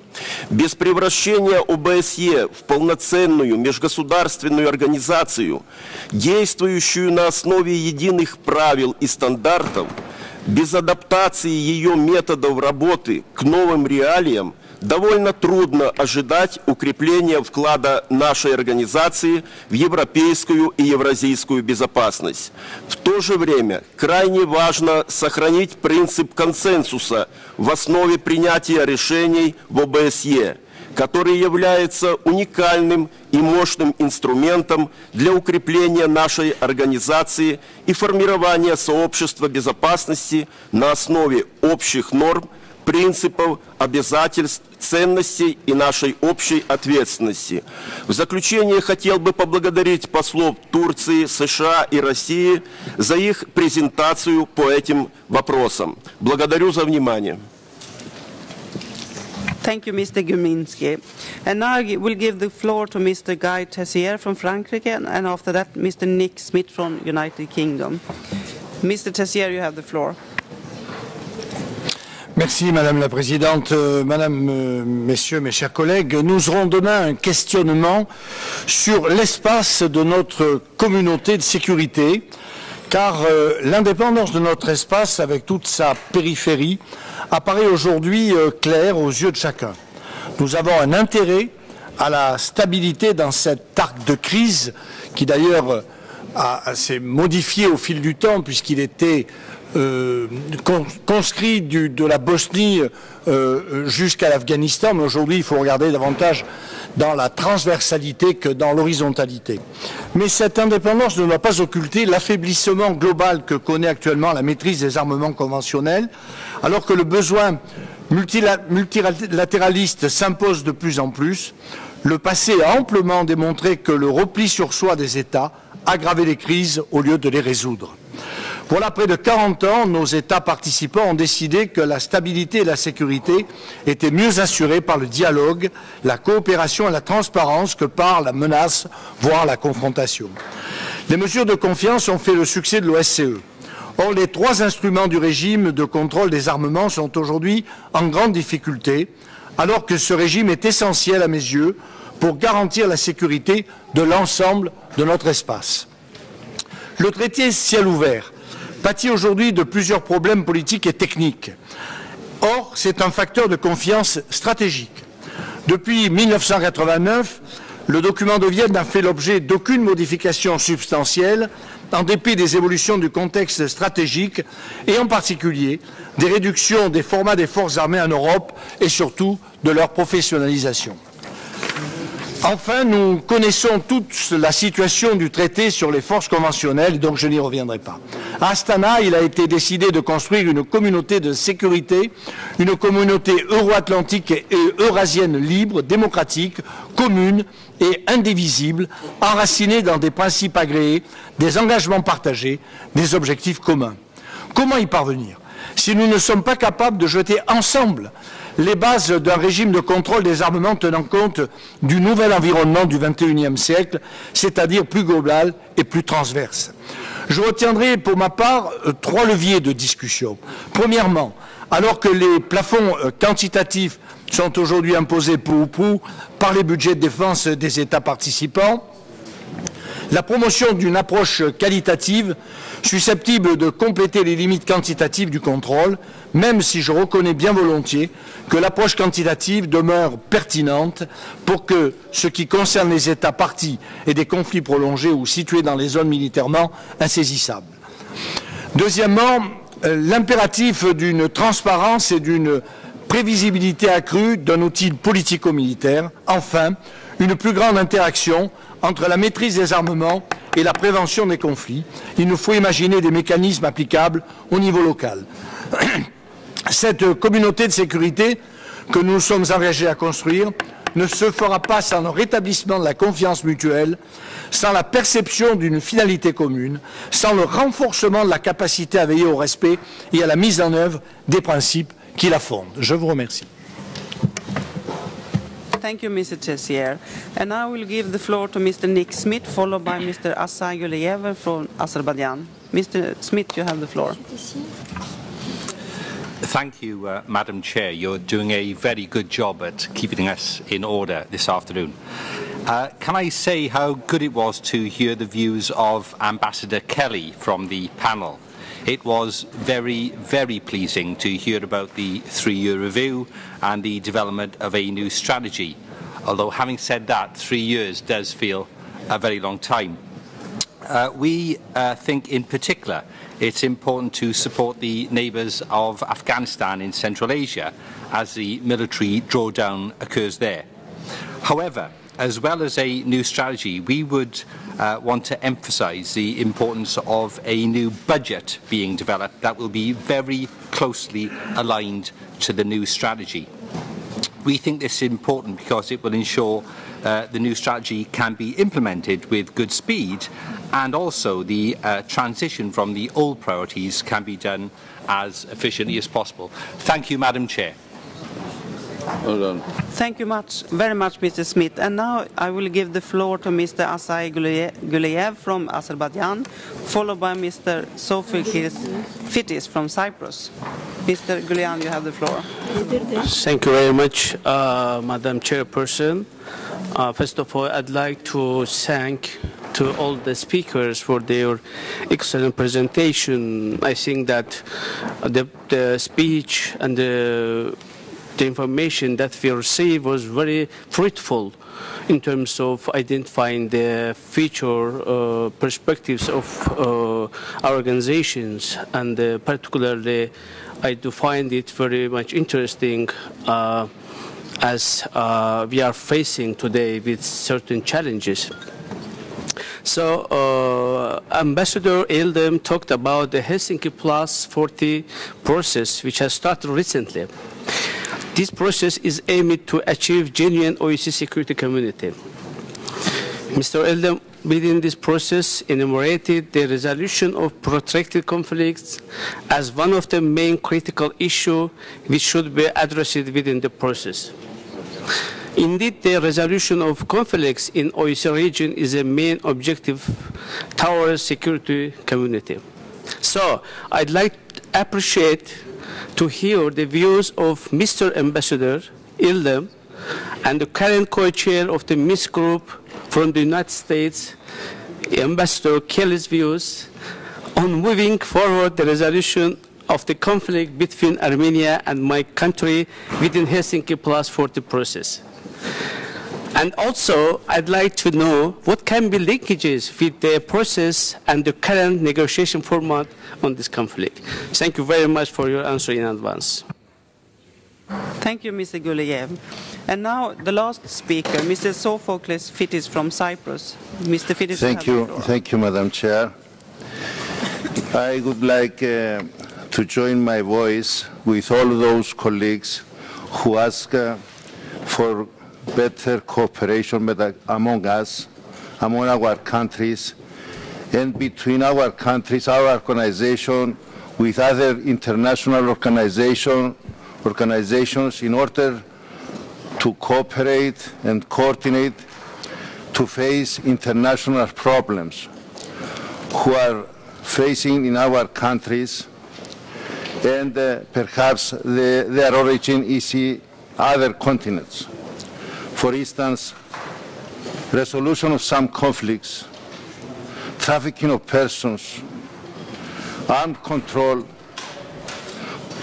combat of poverty, facing of terrorism, protection in general human rights, cooperation and coordination in order to face the production of drugs and of trade in Europe or in other countries, the modern slavery, even the domestic violence are problems international. And our organizations, even if there is a lack of trust between some countries or members of our organization, should proceed even gradually or rapidly to have coordination and cooperation with other organizations. In cooperation with the governmental part of OSCE, organizations like United Nations, European Union, IPU, CPA, Commonwealth Parliamentary Association, Council of Europe, African Union, ASEAN organizations, and other organizations, not to be eliminated in our organizations. We need cooperation to face all these problems and more. The lack of trust should be eliminated in order to promote peace, welfare, human rights, and all other principles our organization has. Thank you very much. And I ask our leadership to promote this cooperation. Okay, thank you very much. Thank you very much, Mr. And now we have two more speakers, so the list will go on for quite a while. But I think we only give you 2 minutes each to speak. So we start with Mr. Alain Neri from France, and then followed by Mrs. Bian Tamadjili from Turkey. Mr. Neri, you have the floor. Oui, merci Madame la Présidente. Madame la Présidente, mes chers collègues, je tiens à me féliciter de l'opportunité qui nous est donnée de débattre de ce sujet essentiel, de bâtir une communauté de sécurité. Nous savons que, malheureusement, celui-ci a été confronté à une crise durable de sa sécurité. La guerre en Géorgie, en août 2008, en a été le triste révélateur. Mais d'autres éléments, nous le savons, sont venus déstabiliser la sécurité européenne. Le processus de Corfou, lancé à l'automne 2009, a permis l'organisation du premier sommet des chefs d'État et de gouvernement, en décembre 2010 à Astana. Je retiens les éléments positifs de cette réunion. L'adoption d'une déclaration qui confirme la validité des engagements antérieurs, notamment ceux pris dans le cadre de l'acte final d'Helsinki et de la Charte de Paris. En outre, c'est de cette réunion qu'a procédé la vision de communauté de sécurité. En revanche, ce sommet n'a pas permis l'adoption d'un plan d'action permettant de définir concrètement les actions à conduire. Le processus Helsinki plus 40, qui a été adopté lors du Conseil ministériel de Dublin, doit nous permettre de donner une impulsion politique forte d'ici 2015. Nous attendons de la présidence ukrainienne qu'elle lance efficacement ce processus. Pour cela, il faut déterminer précisément le résultat attendu, les thèmes qui devront être traités et les modalités des débats à conduire. La maîtrise des armements conventionnels en Europe est par ailleurs un enjeu majeur pour la sécurité européenne. Le régime applicable doit être renforcé et modernisé. Nous souhaitons une reprise des discussions sur ce sujet essentiel. L'OSCE doit agir avec détermination pour contribuer à la sécurité européenne. Elle possède pour cela une expertise incomparable, notamment à travers les missions qu'elle déploie sur le terrain. Son approche régionale lui permet de lier les enjeux de sécurité à la protection de l'état de droit et des droits de l'homme. Or, elle ne peut se satisfaire de la persistance de violations des droits de l'homme et de tensions communautaires dans son espace de compétences. Nous devons encourager les efforts déployés pour le règlement du conflit du Haut-Karabakh. Nous saluons par ailleurs la reprise des négociations sur les conflits transnistriens, car il n'y aura pas de communauté de sécurité dans l'espace OSCE si on ne parvient pas à résoudre les conflits prolongés qui le déstabilisent trop longtemps. Mais l'OSCE doit aussi combattre les nouvelles menaces de nature transnationale que constituent le trafic de stupéfiants, la traite des êtres humains et le terrorisme, particulièrement important et inquiétant et actif ces dernières semaines. car la sécurité forme un tout. Il faut donc agir sur tous les plans pour consolider la sécurité européenne. Les Européens ont le devoir de s'engager collectivement dans une véritable politique de solidarité et assurer complètement leurs responsabilités. N'est-il pas temps de parler, de construire et de mettre en place une politique de défense de l'Europe? Merci. And now, thank you, Mr. Neri. And now I will give the floor to Mrs. Bilun Tamalgili from Turkey. You have the floor, Miss. Thank you, Madam Chair. We don't believe that this is the proper venue for discussing the future relation between Turkey and Armenia.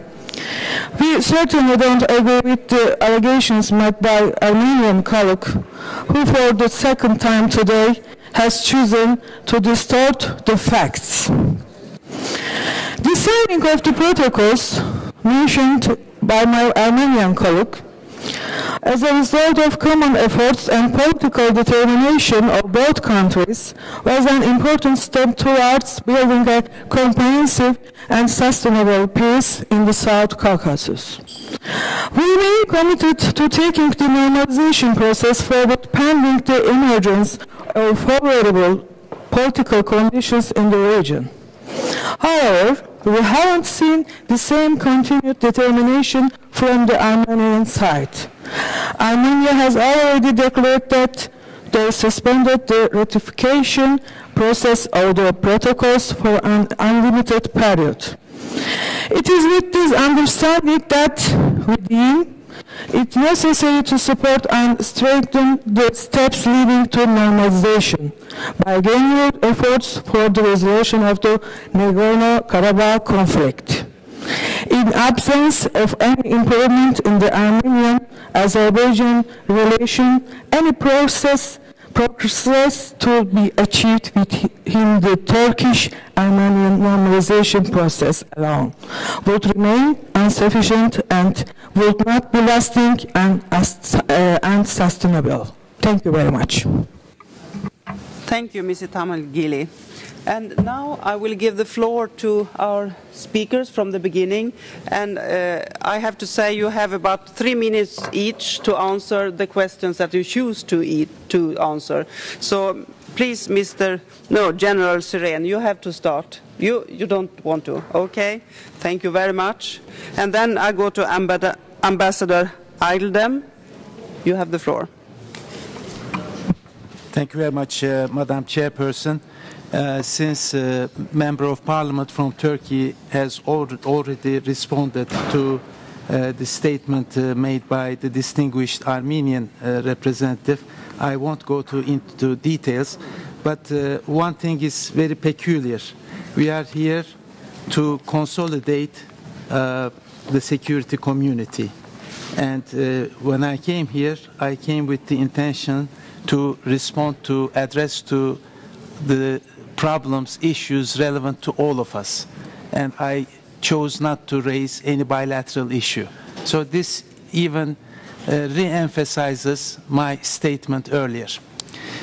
Now, with respect to the question put by the representative member of Parliament of Azerbaijan, I must say that Helsinki plus 40 process should, of course, be focusing on relevant issues, and one issue is the protracted conflicts, and non-resolution of them unfortunately is detrimental to the success and relevance of this organization. But in any case, we have to take into account the fact that the process will not itself be focusing in itself to deal and resolve it. There are formats for the negotiating formats for the conflicts. For Nagorno-Karabakh conflict, there is a Minsk group process. We very much appreciate and support the efforts of the co-chairs, but at the same time, there is a role the Minsk group should play, and it can only be by reinvigorating its efforts with new ideas that could be instrumental in triggering the political will which is missing right now. And that's why we have to focus on regional economic integration schemes, ideas which could complement the political settlement and also reinforce the idea of having a future shared by all the countries of the region. Thank you. Thank you very much, Ambassador. And now I give the word to Ambassador Kelly, the last speaker. You have the floor. Thank you, Madam Chairwoman. And it is true that I wear a second hat or do a second evening job. I'm doing it on a temporary basis. I am the American co-chair for the Minsk group. And I work with my French and Russian colleagues. We work very well. Much of our work is done through quiet diplomacy. And because of that, and because of the fact that I am here as the United States Permanent Representative of the OSCE, I will limit my comments to how the Helsinki Plus 40 process can contribute to a positive environment that would lead to a good resolution of the Nagorno-Karabakh problem.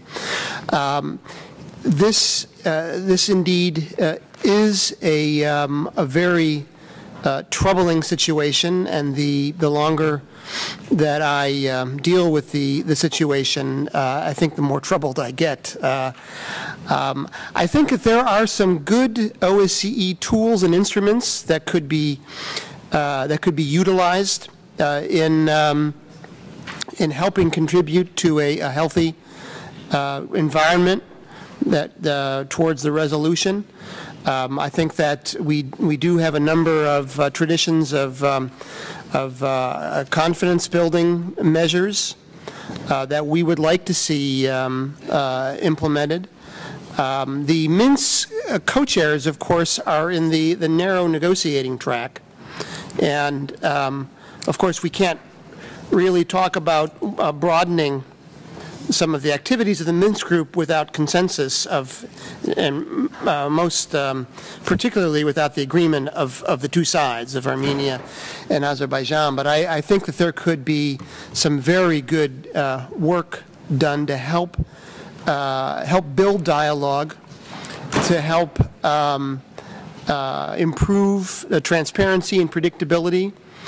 We have OSCE missions in Yerevan and Baku, and it would be, I mean, I would personally, as the U.S. Perm rep, not as the Minsk co-chair necessarily, but I'd like to see more cooperative horizontal activity because there is a very worrisome lack of dialogue. And of course, you know, the OSCE has a proud tradition of engagement with civil society, and this is, I think, one area that we could do. We could try and build communication between civil society in both Armenia and in Azerbaijan.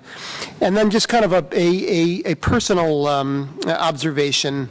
Of course, I've been reading the media I read Russian, as I don't read Azeri or Armenian, but the Russian language media, I'm quite troubled by the level of rhetoric and it's very bellicose rhetoric.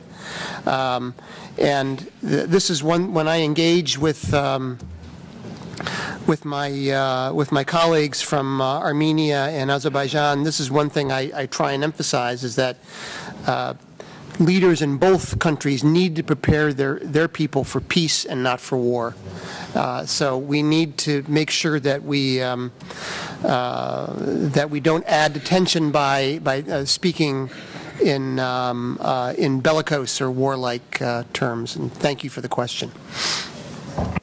Thank you very much for this. And I will take with me in my heart the word of consolidation, because I think we need a lot more of that. And I also will think a lot about arms control, that we are doing it together.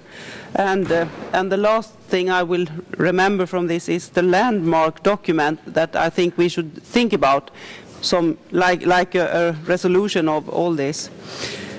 Now I would like to close this debate and go further on to any other business, and also I will soon thank all these speakers.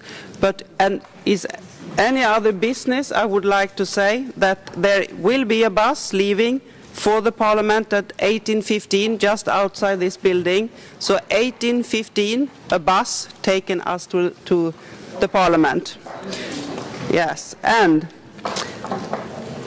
no other business talking about. So the closing remarks will be, thank you very much. May I thank all our speakers today for their contributions, and we have had the most productive sessions, I think, and the meeting now we have it closed. Thank you very much. Well done. Thank you. Oh.